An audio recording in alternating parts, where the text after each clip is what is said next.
வாழ்க வையகம், வாழ்க வையகம், வாழ்க வளமுடன். குரு வாழ்க, குருவே துணை. எல்லாம் வல்ல இறையருளையும் குரு அருளையும் வணங்கியும் வாழ்த்தியும் இன்றைய நிகழ்வினை துவங்குகின்றோம். அன்பானவர்களே, சான்றோர் பெருமக்களே, தற்பொழுது மகரிஷியின் வைர வார்த்தைகள் என்ற தலைப்பில் சிறப்புரை வழங்குவதற்காக பெரும் மதிப்பிற்கும் மரியாதைக்கும் உரிய நமது உலக சமுதாய சேவா சங்கத்தின் பேராசிரியர் அருள்நிதி ஹரிஹரன் ஐயா அவர்கள் கோவையிலிருந்து நம்முடன் இணைந்துள்ளார்கள். ஐயா அவர்களை அனைவரும் சார்பிலும் வாழ்க வளமுடன் என்று வாழ்த்தி வரவேற்கின்றோம். அன்பானவர்களே, சிந்தனை உரைக்கு முன்னதாக ஐயா அவர்கள் பற்றிய ஒரு சிறிய தகவல்களுடன் பகிர்ந்து கொள்வதில் பெரும் மகிழ்ச்சி அடைகிறோம். மதிப்பிற்கும் மரியாதைக்கும் உரிய பேராசிரியர் ஹரிஹரன் ஐயா அவர்கள் கோவையை சார்ந்தவர்கள். வங்கி அதிகாரியாக பணியாற்றி ஓய்வு பெற்றவர். 20 ஆண்டு காலமாக ஸ்கை யோகாவில் பேராசிரியராக சிறப்பாக சேவை செய்து கொண்டிருக்கிறார்கள். நமது யோகாவில் முதுநிலை பட்டமும் எம்ஃபில் பட்டமும் பெற்றவர். ஐயாவின் துணைவியாரும் நமது யோகாவில் முதுநிலை பட்டதாரி ஆசிரியர்கள் ஆவார்கள். ஐயாவின் குடும்ப உறுப்பினர்கள் அனைவருமே நமது யோகாவில் முதுநிலை பட்டதாரிகள் ஆவார்கள். இது தவிர அகத்தமும் ஒரு அருமருந்து என்ற தலைப்பில் புத்தகத்தை எழுதி வெளியிட்டுள்ளார்கள் ஐயா. மேலும் நன்மை தரும் நவகோள்கள் என்ற நூலை எழுதி கொண்டிருக்கிறார். வெகு விரைவில் வெளியிட இருக்கின்றார்கள். ஆழியார் விஷனில் ஒருங்கிணைப்பாளராக 4 ஆண்டு காலம் பணிபுரிந்தார்கள். WCSC சென்னை ஜோனில் செயலாளராக 2 ஆண்டுகள் சேவையாற்றியுள்ளார்கள். திருவான்மியூர் மன்றம் நடத்தி கொண்டிருக்கிறார்கள். தற்பொழுது கோவையில் வசித்துக் கொண்டிருக்கிறார்கள். அவருடைய சேவை ஜூம் கிளாஸில் மூலமாக சிறப்பாக தொண்டாற்றி கொண்டும் உள்ளார்கள்.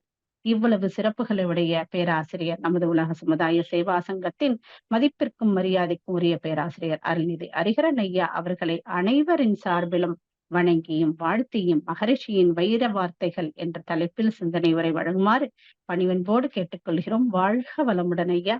அன்பர்கள் அனைவருக்கும் காலை வணக்கம் மற்றும் வாழ்த்துக்கள். இந்த அரிய வாய்ப்பினை எனக்கு அளித்த WCSC IT நிர்வாகத்தினருக்கும்,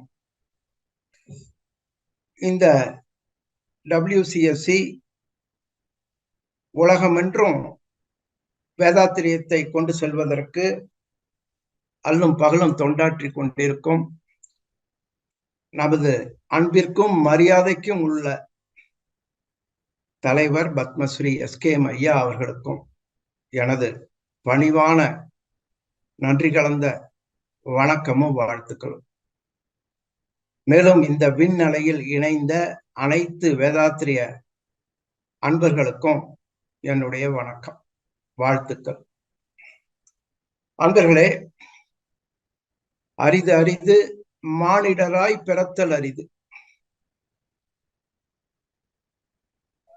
அத்தகைய உயர்ந்த வாழ்க்கையை, பிறவியை பெற்ற நாம் அதை சிறப்பாக வாழ்ந்து கொண்டிருக்கிறோமா என்று நினைக்கும் பொழுது ஆம் என்று உறுதியாக சொல்ல முடியாத ஒரு சூழ்நிலையில் இருக்கிறோம். மனிதனைப் போல பல கோடிக்கணக்கான உயிரினங்கள் ஓரறிவிலிருந்து 5 அறிவு வரை இந்த பூமியில் தோன்றி வாழ்ந்து கொண்டிருக்கின்றன. அவைகளுக்கு இல்லாத உடல் நோய்கள், மன துன்பங்கள் மனிதனுக்கு மட்டுமே இருப்பதை காண்கின்றோம். அப்படி இருக்கும் பொழுது மனிதன் எப்படி சிறப்பாக வாழ்கிறான் என்று சொல்ல முடியும்? இதை பற்றி சிந்தித்த நமது ஆசான் வேதாத்திரி மகரிஷி அவர்கள் ஒரு மனிதன் ஆரோக்கியமாக சிறப்பாக வாழ்வதற்கு தேவையான பயிற்சிகளை நமக்கு எளிமைப்படுத்தி அளித்துள்ளார்கள். அதனுடைய ஆழத்தை நாம் புரிந்து கொள்ள வேண்டும். ஏதோ மகரிஷி சொல்லுகிறார் செய்கிறோம் என்று இல்லாமல் சிந்தித்தே தெளிவாய் என்பது மகரிஷியின் வாக்கு. அதன் ஆழத்தை புரிந்து கொண்டு தெரிந்து கொண்டு பயிற்சிகளை செய்யும் பொழுது வெகு விரைவாக மாற்றம் நமது வாழ்க்கையில், உடலில், மனதில் ஏற்படும். அதை நோக்கமாக கொண்டுதான் இன்று நாம் கவிகளாக 75க்கு மேல் நூலாக நூற்றுக்கணக்கில் சொற்பொழிவுகளாக நமக்கு அளித்துள்ளார்கள். தவத்துடன் அவைகளையும் சேர்த்து நாம் சிந்திக்கும் பொழுது மிக விரைவாக நமது வாழ்க்கையில் அதை நம் உள் மனதில் வாங்கிக் கொள்ள வேண்டும். நாம் வாழும் பொழுது அந்தந்த சமயத்தில் அந்த வார்த்தைகள் நமது ஞாபகத்திற்கு வந்து அதை இறை வார்த்தைகள் மதிப்பிட முடியாதவை இருந்த போதிலும் அதில் ஒரு சிலவற்றை இப்பொழுது நாம் நமது சிந்தனைக்கு எடுத்துக்கொள்வோம். அதில் முதலாவதாக முதல் சமுதாயத்தில் அறிமுகப்படுத்துவது இந்த வார்த்தை. வாழ்க என்றால் நீண்ட ஆயுளுடன் வாழ்க. மனித குலத்திற்கு இறைநிலை அளித்த ஆயுள் 120 ஆண்டுகள் என்று ஆராய்ச்சி கூறுகிறது.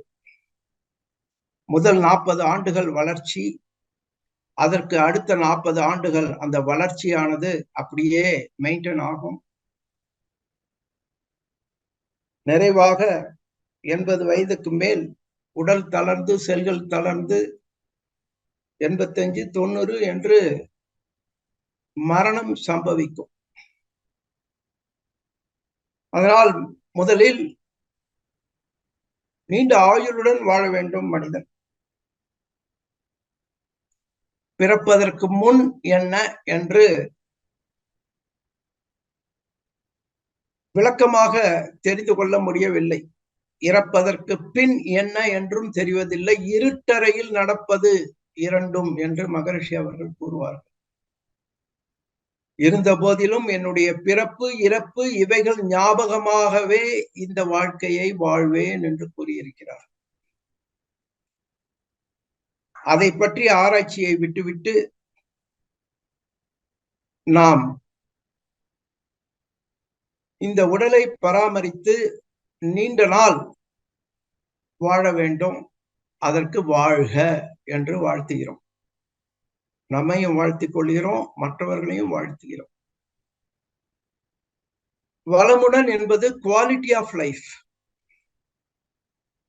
நீண்ட ஆயுள் மட்டும் போராது, அதில் எவ்வாறு நிறைவாக வாழ்கிறோம், நிறைவாக வாழ்க்கைக்கு வேண்டிய அனைத்தையும் பெற்று வாழ்கிறோமா, கவலை பயம் நீங்கி வாழ்கிறோமா, போதிய பொருள் வளத்துடன் நட்பு நலத்துடன் வாழ்கிறோமா, அதை அளிப்பது வளமுடன். எனவே வாழ்க வளமுடன் என்ற சொல்லை மிக்க மதிப்புடன் பயன்படுத்துவோம். அதனுடைய பொருள் தெரிந்து பயன்படுத்துவோம். நம்ம இந்த சமுதாயத்திற்கு அடையாளம் காண்பிப்பதும் இந்த வாழ்க வளமுடன் தான். ஒரு 10 நாட்களுக்கு முன்பு ட்ரெயின்ல டிராவல் பண்ணும்போது ஒரு 2 கம்பார்ட்மெண்ட்ல டிக்கெட் ரிசர்வ் ஆச்சு. ஒரு கம்பார்ட்மெண்ட்ல நான் மட்டும்தான், மற்ற கம்பார்ட்மெண்ட்ல 7-8 பேர் இருந்தாங்க. அவர்கள் எல்லாரும் எக்மோரில் இறங்க வேண்டும். நான் தாம்பரத்தில் இறங்குகிறேன். காலை மணி 5:15. நான் இறங்கி அவர்கள் கம்பார்ட்மெண்ட்டை தாண்டி போக வேண்டும். ஆனா 5:15 ஆச்சே, அவங்க எல்லாம் தூங்கிட்டு இருப்பாங்க அப்படின்னு சொல்லிட்டு அவர்களை எழுப்ப வேண்டாம் என்று சொல்லிவிட்டு நான் இறங்கி அந்த பிளாட்ஃபார்ம்ல நடந்து கொண்டே இருக்கிறேன். அப்ப ஒரு கம்பார்ட்மெண்ட்ல இருந்து வாழ்க வளமுடன் என்ற ஒரு குரல் கேட்கிறது. திரும்பி பார்க்கும் பொழுது நம்முடைய உறவினர்கள் நான் செல்லுவதை பார்க்க வேண்டும் என்று ஆவலாக அந்த பெட்டியில் வெளியே நின்று கொண்டிருக்கிறார்கள். அப்ப என்னுடைய பெயரை சொல்லவில்லை. அப்ப வேதாத்திரியத்தில் உள்ள வாழ்க வளமுடன் என்ற வார்த்தை சொல்லும் பொழுது அந்த பிளாட்ஃபார்ம் முழுவதும் ஒரு மகிழ்ச்சி, உடனே அவர்களை சந்தித்து விடை பெற்றுக் கொண்டேன். இப்படி வாழ்க வளமுடன் என்பது நமது வாழ்க்கையில் ஒரு அங்கமாகிவிட்டது. மனவளக்கலை அன்பர்கள் மூலமாக நமக்கு தேவைகளை எல்லாம் நிறைய நிறைவேறி இருக்கின்றன. ஒரு நல்ல டாக்டர் மனவளக்கலை மூலமாக அவரும் பயிற்சி பெற்றிருக்கிறார். நாங்கள் தவ மையம் நடத்தும் பொழுது அவர்களும் அந்த டாக்டர் தொடர்ந்து வந்து பயிற்சியை பெற்று மிகுந்த நெருங்கிய நண்பராக மாறிவிட்டார். எங்கள் குடும்பத்தில் எது உடலுக்கு துன்பம் என்றாலும் முதலில் தொடர்பு கொள்வது அவரைத்தான், பிறகுதான் மற்ற ஹாஸ்பிட்டல்ஸ். அதே போல ஒரு டென்டிஸ்ட், அதே போல என்னுடைய பேத்திக்கு ஸ்கூல் அட்மிஷனுக்கு ஒரு டீச்சர். இப்படி தவ மையத்தை நடத்தி வருவதன் மூலமாக மறைமுகமாக எங்களுக்கு கிடைத்த நன்மைகள் ஏராளம் ஏராளம். நல்ல மக்களின் தொடர்பு, வள்ளலார் கூறுவார், நன்மக்கள் தொடர்பு வேண்டும் என்பது வள்ளலார் வாக்கு. அது மனவளக்கலையில் நாம் தொண்டு செய்யும் போது நமக்கு கிட்டிவிடுகிறது. எனவே வாழ்க வளமுடன் என்ற வார்த்தையை அதன் மதிப்போடு கூறுவோம். ஹலோ என்று கூறுவதை விட மற்றவர்கள் ஏற்றுக்கொள்கிறார் கொள்ளவில்லை என்பதை பற்றி நாம் சிறிதும் கவலைப்படாமல் நமது உடலில் நல்ல காந்தம் வருவதற்கு இந்த வார்த்தையை பயன்படுத்தி மகிழ்வோம். அவரவர்கள் வினைக்கு ஏற்பதான் அவரவர்கள் வாழ்க்கை அமைகிறது. எனவே வாழ்க வளமுடன் என்ற வார்த்தையை கூறிவிட்டதால் மட்டுமே மாற்றங்கள் வராது. அதை பின்னால் எப்படி என்று பார்ப்போம். அடுத்ததாக மகரிஷியில் எனக்கு மிக மிக பிடித்தது இந்த அளவு முறை என்கிற வார்த்தை. பொதுவாக சாமியார்கள் எல்லாம் இதை செய்யாதே, அதை செய்யாதே, இதை துறந்து விடு, அதை துறந்து விடு என்று எல்லாவற்றையும் வெறுக்க சொல்வார்கள். குடும்பத்தை, உறவுகளை, பணத்தை, தொழிலை வெறுத்து விட்டு வா, இறைவனை காட்டுகிறேன் என்பார்கள். ஆனால் நமது மகரிஷி அவர்கள் எல்லாவற்றையும் அனுபவிங்கள், ஆனால் அளவு முறையோடு அனுபவிங்கள். அந்த அளவு முறை என்பது என்ன என்று நாம் சற்று சிந்திக்கும் பொழுது ஒவ்வொருவருக்கும் அது மாறுபடுகிறது. என் உடல் மனம் அதனால் பாதிக்காமல் இருக்கும் வரையிலும் அதுதான் அளவு முறை. எனக்கு 2 இட்லி சாப்பிட்டால் போதும் என்றால் அது எனக்கு அளவு முறை. 3, 4 என்று சாப்பிடும் பொழுது அது எனது வயிற்றை கெடுக்கிறது என்றால் அதை நான் நிறுத்திக் கொள்ள வேண்டும். என்னுடைய அளவு அதுதான். அதே மற்றவர்களுக்கு வேறு மாதிரியான உணவுகள் எடுத்துக்கொண்டால் கூட அவர்களுக்கு அது ஏற்றுக்கொள்கிறது என்றால் முறை என்பது மாறுபடும். உடல் மனம் கெடாமல் இருக்கிறதா, இதுதான். இதை வைத்துதான் நாம் இந்த அளவு முறையை நாம டிசைட் பண்ண வேண்டும். 5ல் அளவு முறை என்பது நமது மகரிஷியின் ஒரு அற்புதமான ஒரு சொற்றொடர். உணவு, உழைப்பு, உறக்கம், உடலுறவு, எண்ணம். இந்த சிந்தனை எப்பொழுதும் நமக்கு ஓடிக்கொண்டே இருக்க வேண்டும், நம்மை மையமாக வைத்து. பிறர் சொல்லுகிறார் என்றால் அது அவர்களுடைய கருத்து, அது நமக்கு பொருந்த வேண்டும் என்று அவசியம் இல்லை.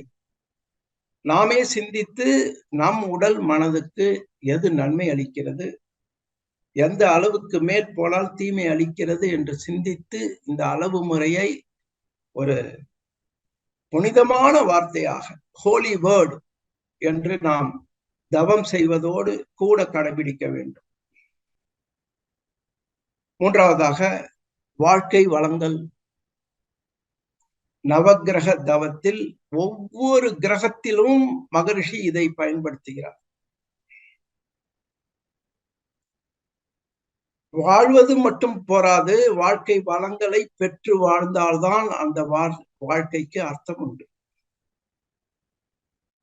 மிக வறுமையில் இருந்து கொண்டு அறிவில் உயர்ந்து என்ன பயன்? ஆண்டி என்பார்கள். அறிவில் உயர்வு பெறாமல் பொருள் இருந்து என்ன பயன்? அதுவே நம்மை அழித்து விடும். சிந்தனை செய்வோம். அப்ப வாழ்க்கையில் வளங்கள் என்று உயிர் வளம், மன வளம், இந்த நூலில் நவக்கிரக தவத்திற்கு பின்னால் குறிப்பிடப்பட்டுள்ளது. உயர் புகழ், பிறருக்கு மனதளவில் உடலளவில் உதவி செய்து அவர்கள் மனதால் கூறும் நன்றியே உயர் புகழ். நீண்ட ஆயுள், செல்வம், கல்வி, மகிழ்ச்சி, நல்ல வாழ்க்கை துணை, அழகு, மன அழகு. நல்ல வாழ்க்கை துணை என்பது எப்படி இருந்தாலும் தவம் செய்ய செய்ய மாற்றம் வரும். நட்பு மிக மிக அவசியம். பெற்றோர் அன்பு, உடல் நலம், மனவளம், புதியன அனுபவித்தல், பார்த்தல், கேட்டல், கண்டுபிடித்தல், பாதுகாப்பு, அறிவின் மேன்மை, மெய்ஞானம், உலகம் சுற்றும் வாய்ப்பு என்று இவை அனைத்தும் அடங்கும்.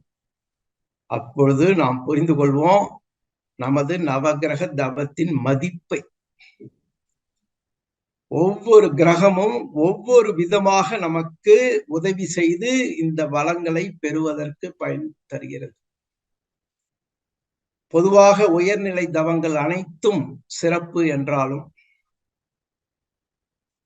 நவகிரக தவத்தில் நமக்கு குடும்பத்தில் வேண்டிய, வாழ்க்கைக்கு வேண்டிய அனைத்தும் சமமாக கிட்டுகின்றன. மகரிஷி அவர்கள் கூறுவார்கள், எனக்கு ஒரு இரும்பு ஸ்பூன் வேணும் ஊறுகாயை ஜாடியிலிருந்து இருப்பதற்கு. ஆனால் என்னிடம் இருப்பதோ மிக பெரிய இரும்பாலான ஒரு பெரிய தகடு. அதை வைத்துக் கொண்டு நான் என்ன செய்ய முடியும்? எப்படி பயன்படுத்த முடியும்? எனவே அந்த தெய்வ ஆற்றல் இருந்தால் மட்டும் போராது, அது வாழ்க்கைக்கு தேவையான ஒவ்வொரு விஷயத்துக்கும் அது பயன்பட வேண்டும். அப்படி பயன்பட செய்வது நவகிரகங்கள் என்று கூறுவோம். அது அடுத்ததாக ஒன்றினால் ஒன்று கெடாதவாறு, இதையும் நாம் மறக்கக்கூடாது. வேதாத்திரியத்தை பின்பற்றுகிறவர்கள் வேதாத்திரி மகரிஷி வாழ்ந்தது போல வாழ்ந்து காட்ட வேண்டும். ஒன்றினால் ஒன்று கெடாதவாறு வாழும் பொழுதுதான் மற்றவர்களுக்கு இதை செய்ய வேண்டும் என்ற ஆர்வம் பிறக்கும். அப்ப நமது கடமைகள், தன் கடமை, குடும்ப கடமை, உற்றார் கடமை, ஊர் கடமை, உலக கடமை, இவை ஐந்தும் ஒன்றினால் ஒன்று கெடக்கூடாது. இதை பற்றி சிந்திப்போம். குடும்ப கடமை செய்கிறேன் என்று தன் கடமையான என் உடலை பாதுகாத்தல், என் மனதை வளப்படுத்துதலை விட்டுவிட்டு செய்யும் பொழுது கெட்டு விடுகிறது ஒன்றினால் ஒன்று. என் கடமையை செய்கிறேன் என்று குடும்ப கடமையை ஒரேடியாக உதாசீனப்படுத்துவது அது குடும்ப அமைதியை கெடுத்துவிடும். எனவே சீர்தூக்கி பார்த்து இந்த 5 கடமைகளையும் ஒன்றினால் ஒன்று கெடாதவாறு, ஏனென்றால் நமது குடும்பத்தில் மனவளக்கலையை பின்பற்றாதவர்கள் இருப்பார். அவர்களுக்கு தேவை வெவ்வேறாக இருக்க வேண்டும். மனவளக்கலையை தாண்டி அவர்களுடைய உறவை மதித்து, அவர்களுடைய எண்ணங்களை மதித்து, அவர்களுக்கு என்ன செய்ய வேண்டுமோ அதை செய்ய வேண்டும். அது மிகவும் அவசியம். அந்த வகையில் இதை பற்றி சிந்திப்போம். அடுத்ததாக தனி மனிதன், சமுதாயம், இயற்கை. இது மிகப்பெரிய ஒரு சிக்கலான விஷயங்கள்.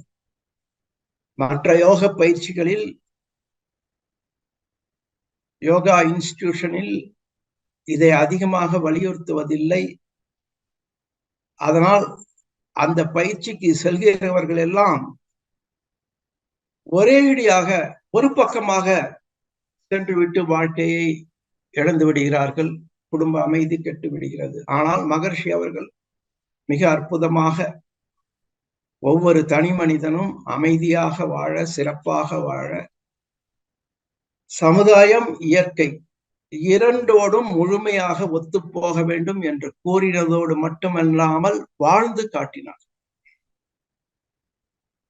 இயற்கையோ மாற்ற முடியாதது, சமுதாயமோ இயற்கையை விட்டு மிக மிக அதிகமாக ஒவ்வொரு நாளும் விலகி கொண்டு வாழ்ந்து கொண்டிருக்கிறது.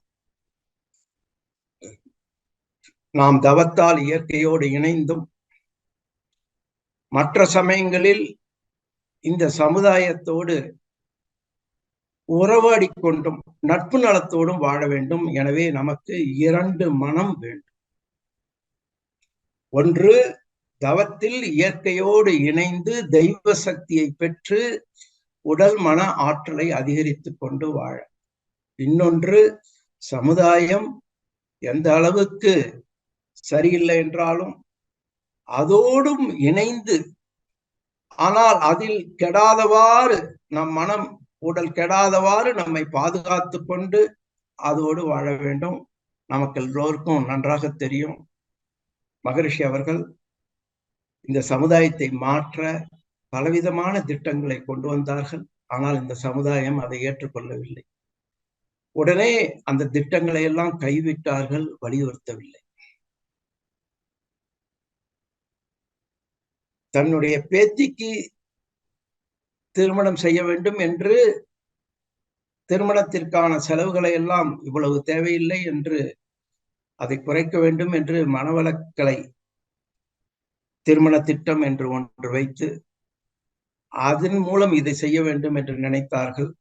ஆனால் முதல் நாள் மண்டபத்திற்கு வந்த அந்த மாப்பிள்ளையின் உறவினர்கள் எங்களுடைய வழக்கப்படிதான் செய்ய வேண்டும் என்று சொன்னபோது உடனடியாக மனதை மாற்றிக்கொண்டு சடங்கு சம்பிரதாயங்கள் படி அந்த திருமணத்தை நடத்தி வைத்தார். மனவளக்கலையின் படியும் அதை நடத்தினார். எனவே அந்த இடத்தில் விட்டுக் கொடுத்தல், சகிப்புத்தன்மை சமுதாயத்தோடு மிக மிக அவசியம். முரண்பாடு இல்லாமல் சமுதாயத்தோடு நாம் வாழ வேண்டும். தர்க்கம் கூடாது, விவாதம் கூடாது. அதனால் நட்பு நலம்தான் கெடும். ஒவ்வொருவரும் அவர்கள் மனம் என்ன சொல்லுகிறதோ அதுதான் சரி என்று செயல்படுகிறார். எனவே அந்த இடத்தில் விட்டு கொடுத்தல், சகிப்புத்தன்மை, தியாகத்தை நாம் பயன்படுத்தி வாழ வேண்டும். நமக்கு இரண்டு மனம் எப்பொழுதும் வேண்டும். அடுத்ததாக நட்பு நலம். என்னதான் சரியாக இருந்தாலும் அதை நாம் திணிக்க கூடாது. நட்பு நலத்திற்கு முக்கியத்துவம் கொடுக்க வேண்டும். ஏனென்றால் தனி மனிதனாக இந்த சமுதாயத்தில் யாரும் வாழ்ந்து விட முடியாது. காலையிலிருந்து இரவு வரையிலும் நாம் பயன்படுத்தும் அனைத்து பொருள்களும் எங்கோ எவரோ ஒருவர் சிந்தித்து தயார் செய்து நமக்கு அளிப்பது. எனவே நாம் மிக மிக முக்கியத்துவம் அந்த நட்புக்கு கொடுக்க வேண்டும். அவர்களுடைய கருத்துக்கள் எல்லாம் மாறுபட்டாலும் நட்பாக வாழ முயல வேண்டும். அதே போல்தான் முரண்படாத வாழ்க்கை. மகரிஷி அவர்கள் கூறுவார்கள், 98% மக்கள் வேறு முறையில் இந்த தெய்வ வழிபாட்டை செய்து கொண்டிருக்கிறார்கள். மனவளக்கலையில் இந்த காந்த தத்துவ முறைப்படி உண்மையான தெய்வங்களின் மீது மனம் வைத்து தவம் செய்து ஆற்றலை பெறுகிறோம். அப்ப 97% மக்களும் படிப்படியாகத்தான் இதற்கு வருவார்கள், இதை பின்பற்றுவார்கள். எனவே அவர்கள் செய்வது தவறு என்றோ குறை காணுவதோ அது முரண்பட்ட வாழ்க்கை ஆகிவிடும். நம்மால் மகிழ்ச்சியாக இந்த உலகத்தில் வாழ முடியாது. எனவே எல்லோரோடும் ஒத்து போய் நம் கருத்துக்களை கூறும் அந்த பக்குவம் நமக்கு வேண்டும். அடுத்ததாக அலட்சியம், அறியாமை, உணர்ச்சி பயம். இந்த 3 நாள் தான் எல்லா தவறுகளும் நமது வாழ்க்கையில் நடக்கிறது என்று மகரிஷி அவர்கள் கூறுவார்கள். இதை பற்றியும் நாம் ஆழ்மனத்தில் இதை எடுத்து நாம் ஒப்பிட்டு பார்த்து இந்த இடமெல்லாம் எங்கு வழுக்கி விழுகிறோமோ அங்கு இவையெல்லாம் தெய்வ ஆற்றலை கெடுத்துவிடும், உடல் உறுப்புகளை கெடுத்துவிடும். இதிலிருந்து நாம் விடுபட்டுதான் ஆக வேண்டும். அதற்கு தொடர் பயிற்சி தேவை. தவத்துடன் அகத்தாய்வு பயிற்சிகளிலும் அவ்வப்பொழுது ஈடுபட்டு தவத்தால் உறுதிப்பட்ட மனதால் அந்த அகத்தாய்வில் கற்றுக்கொள்ளும் விஷயங்களை ஏற்றுக்கொண்டு மனதை மாற்றி அமைத்துக் கொண்டு வாழ முயற்சி செய்ய வேண்டும். அடுத்ததாக நாம் பார்க்க வேண்டியது ஆசை சீரமைப்பு. மிக மிக முக்கியமானது. இந்த ஒரு விஷயம்தான் நமது வாழ்க்கை சிக்கல்கள் அனைத்துக்கும் மூலமாக இருப்பது. எனவே அது பயிற்சி முறையாக நமக்கு கொடுத்திருக்கிறார்கள்.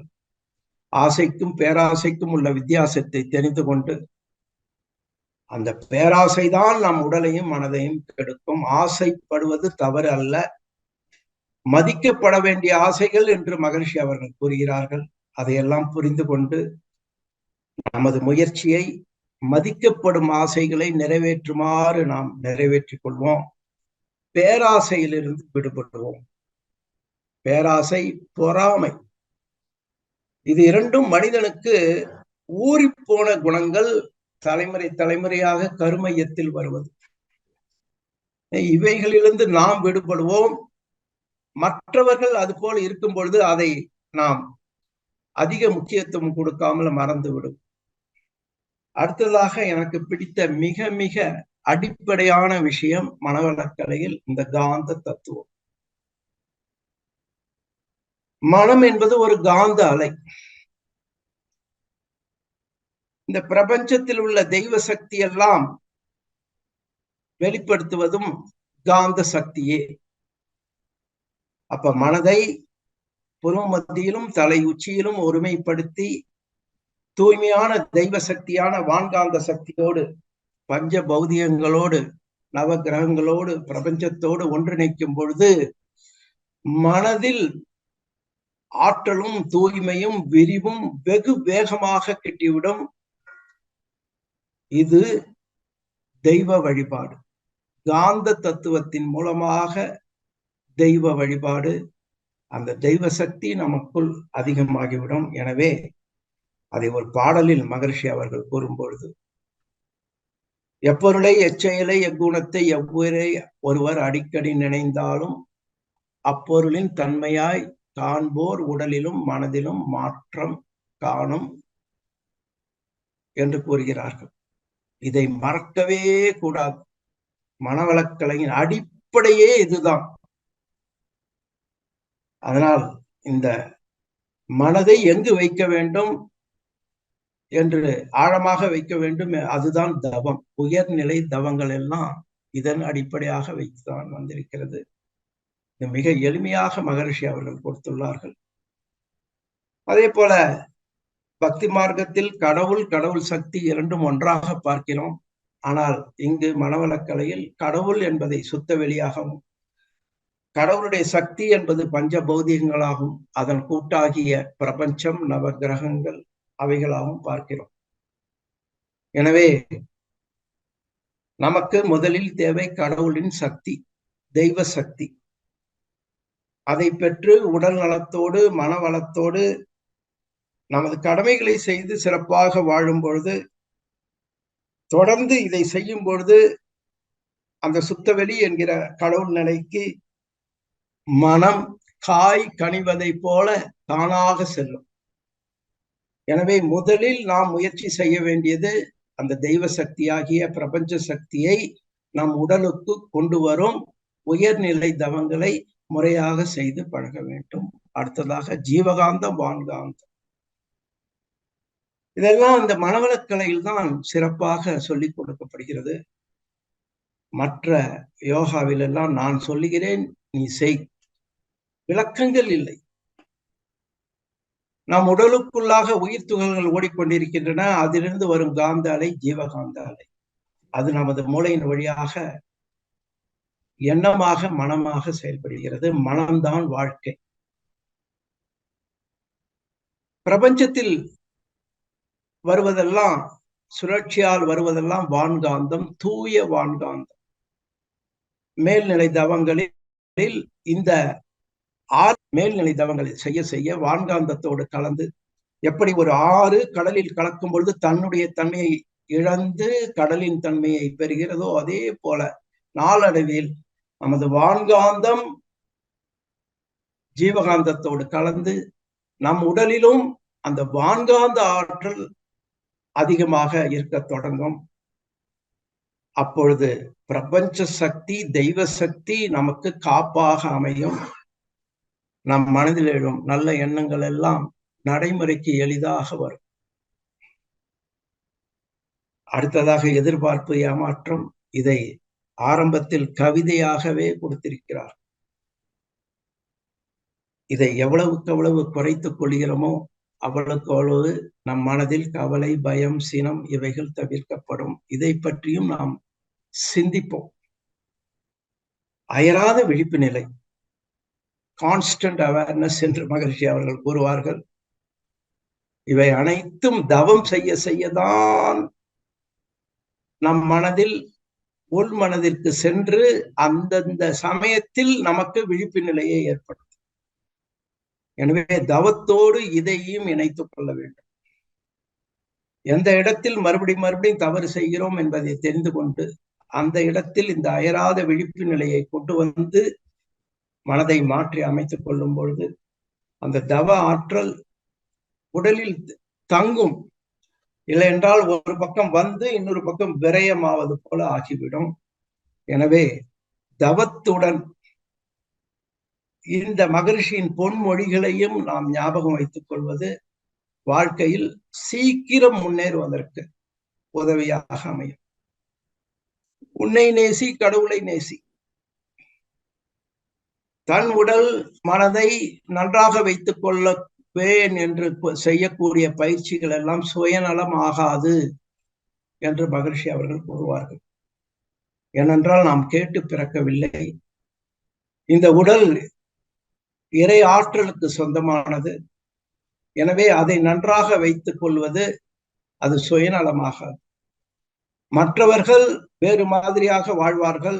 நாம் முதலில் நம் உடல் மனதை, நமது வாழ்க்கையை நேசிக்க வேண்டும்.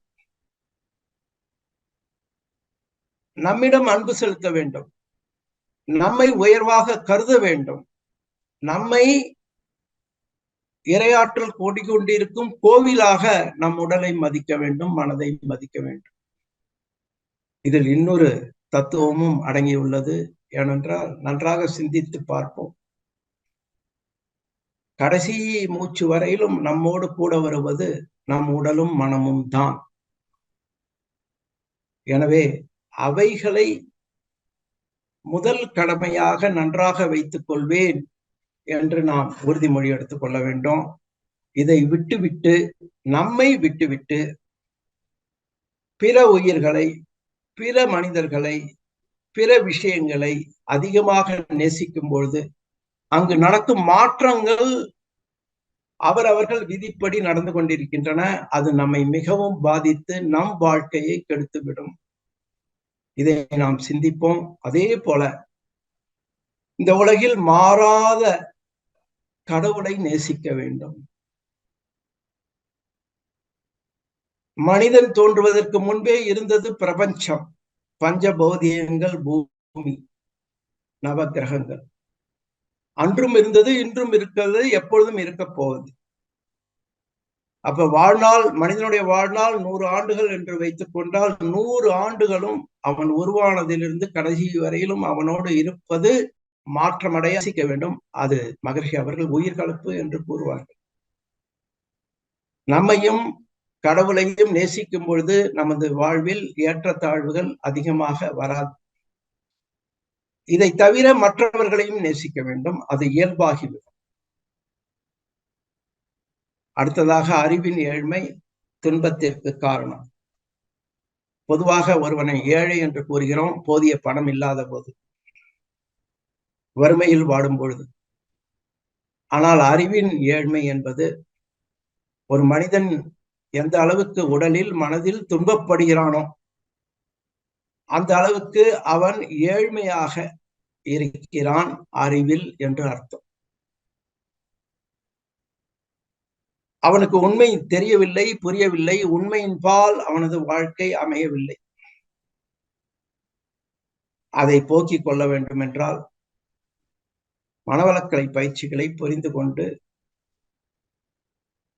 கருவமைப்பாலும் பழக்கத்தாலும் ஏழ்மையான இந்த அறிவை உயர்த்தி மாற்றம் செய்து பயன்படுத்தும் பொழுது அறிவில் பணக்காரனாக நாம் மாறிவிடும். எனவே பொருள் இருந்தால் மட்டும் போராது, துன்பங்களிலிருந்து விடுபட அது ஒரு மாயை. உண்மையான அறிவின் உயர்வு வேண்டும், அதை தருவது மனவளக்கலை. அதே போல மிக முக்கியமானது மன அலைச்சூழல். 1 to 40 வரையிலும் பல்வேறு கேட்டகரியாக மகரிஷி அவர்கள் பிரிக்கிறார்கள். பொதுவாக மனிதர்கள் 14 to 40, 14 to 40 சைக்கிள் பர்ஸ் உணர்ச்சி வயப்பட்ட நிலையில்தான் இந்த சமுதாயம் வாழ்கிறது. அதுவே அனைத்து தவறான செயல்களுக்கு அடிப்படையாக அமைந்து தனக்கும் சமுதாயத்திற்கும் துன்பத்தை விளைவிக்கிறது. இதெல்லாம் எந்த பாடத்திலும் நமக்கு கிடைப்பது, எந்த பள்ளிக்கூடத்திலோ கல்லூரியிலோ பாடமாக இவைகள்லாம் வருவதே இல்லை. இதை தெரிந்து கொள்ளும் பொழுது தவத்தின் மூலம் ஜீவகாந்தத்தை வான்காந்தத்தோடு இணைத்து பழகி 14க்கு கீழ் முதலில் வர வேண்டும். இந்த இடத்தில் மகரிஷி அவர்கள் அண்டர்ஸ்டாண்ட் என்று அற்புதமான ஒரு வைர வார்த்தையை கூறுகிறார். நீ எதற்கெல்லாம் கீழே உன் மன அலையை கொண்டு வருகிறாயோ உனக்கு மேல் இருப்பதெல்லாம் உனக்கு புரிய தொடங்கிவிடும். இல்லை என்றால் என்ன சொன்னாலும் உன்னுடைய மன அலைச்சூழல் மேலே இருக்கும் பொழுது அதற்கு கீழான விஷயங்களை உன்னால் ஏற்றுக்கொள்ள முடியாது, புரிந்து கொள்ள முடியாது. ஸ்டாண்ட் அண்டர் அப்படிம்பாங்க. அப்ப தொடர்ந்து மேல்நிலை தவங்களை செய்து செய்து செய்து செய்து நாம் நமது மன அலைச்சூழலை 14-40 என்பதை குறைத்து 8 to 13 முதல்ல செட்டில் ஆகும். அப்பொழுது அவருக்கு யாரும் உடற்பயிற்சி செய் என்று சொல்ல வேண்டிய அவசியமே கிடையாது. மற்ற பயிற்சிகளை செய்ய வேண்டும் என்று வலியுறுத்த வேண்டிய அவசியமே கிடையாது. Don't put the horse behind the vehicle பாங்க. அந்த குதிரை வண்டிக்கு முன்னால் நிற்க வேண்டும். எனவே முதலில் தவத்தில் பழக வேண்டும். அந்த தவத்தில் பழகி மன அலைச்சூழல் குறைய குறைய இயல்பாக மற்ற பயிற்சிகளை அவரே செய்ய ஆரம்பித்து விடுவார். ஆனால் நாம் அவசர கதியில் ஒரு அரிசி வேக வேண்டும் என்றால், உணவாக மாற வேண்டும் என்றால் ஒரு அரை மணி நேரம் வேண்டும். ஆனால் நாம் அது 10 நிமிடத்தில் வேக வேண்டும் என்று அரிசியை அவசரமாக வேக வைத்து, அரை குறையாக வேக வைத்து மற்றவர்களுக்கு அதை கொடுக்கும் பொழுது அதனால் அலைச்சூழலை குறைக்க வேண்டும். அந்த குறைத்த மன அலைச்சூழலை வைத்துக் கொண்டு அகத்தாய்வு, மௌனம், மற்ற பயிற்சிகள் இது எல்லாவற்றையும் செய்யும் பொழுது அந்த மாற்றம் எளிதாகும். தவத்தையே சரியாக செய்யாதவர்கள் அகத்தாய்வு பயிற்சிகளை எவ்வளவு தடவைகள் கலந்து கொண்டாலும் அதில் மனம் ஏற்றுக்கொண்டு மாற்றம் வருவது மிக கடினம், நேர விரயம்தான். எனவே முதலில் தவத்தினை செய்து மன அலைச்சூழலை குறைக்க வேண்டும். 8 to 13 வந்துவிட்டால் இதுவரையிலும் 14 to 40 வரையிலும் நாம் செய்த தவறுகள் எல்லாம் நமக்கு தெரிய தொடங்கிவிடும். அதிலிருந்து மாற்றம் எளிதாக வந்துவிடும். 14 to 40 மன அலைச்சூழலில் இருப்பவர்களுக்கு அவர்கள் செய்யும் தவறுகளை என்ன நீங்க சொன்னாலும் அவர் மனம் ஏற்றுக்கொள்ளாது, மாற்றம் வராது. இந்த பேருண்மையை புரிந்து கொண்டு மனவளக்கலை பயிற்சிக்கு வருகிறவர்களுக்கு முதலில் தவத்தில் ஆழ்ந்து நிற்க பயிற்சிகளை அளிப்போம். அதே போல இன்னும் தவம் அதிகமாக செய்து மேல்நிலை தவங்களை செய்யும் பொழுது மன அலைச்சூழல் 4-7 என்ற அளவில் குறையத் தொடங்கும். அதுதான் அல்டிமேட். அந்த நிலைக்கு வரும் அன்பர்கள் வாழ்க்கையில் அனைத்து வளங்களும் அவர்கள் கேட்காமலேயே வரும். நினைத்தது நடக்கும். இந்த பிரபஞ்சத்தையே இயக்குகின்ற சக்தி அவர்களுக்கு எங்கு சென்றாலும் இருக்கும். அவர் அமெரிக்காவுக்கு செல்லலாம், இங்கிலாந்துக்கு செல்லலாம், எங்கு சென்றாலும் பஞ்ச பௌதீகங்கள், நவகிரகங்கள், பிரபஞ்சம் அவருக்கு முன்பின் தெரியாத மனிதர்கள் மூலமாக உதவத் தொடங்கிவிடும்.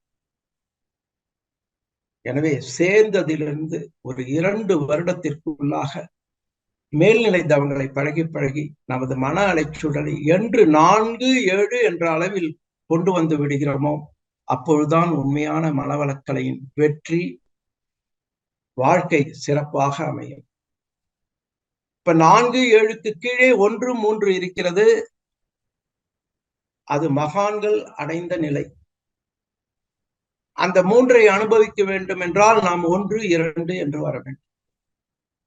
4-7 பழகி டிட்டாச்டு அட்டாச்மெண்டில் இருந்து நாம் தொடர்ந்து தவம் செய்யும் பொழுது அந்த 1-3 என்பது இயல்பாக கிட்டலாம். 4-7 என்ற விதத்தையும் 8-13 என்ற விதத்தையும் பைபாஸ் செய்து 1-3 பற்றி பேசுவதோ, அந்த உணர்வு கிட்ட வேண்டும் என்று நினைப்பதோ அது நேர விரயம்தான் ஆகும்.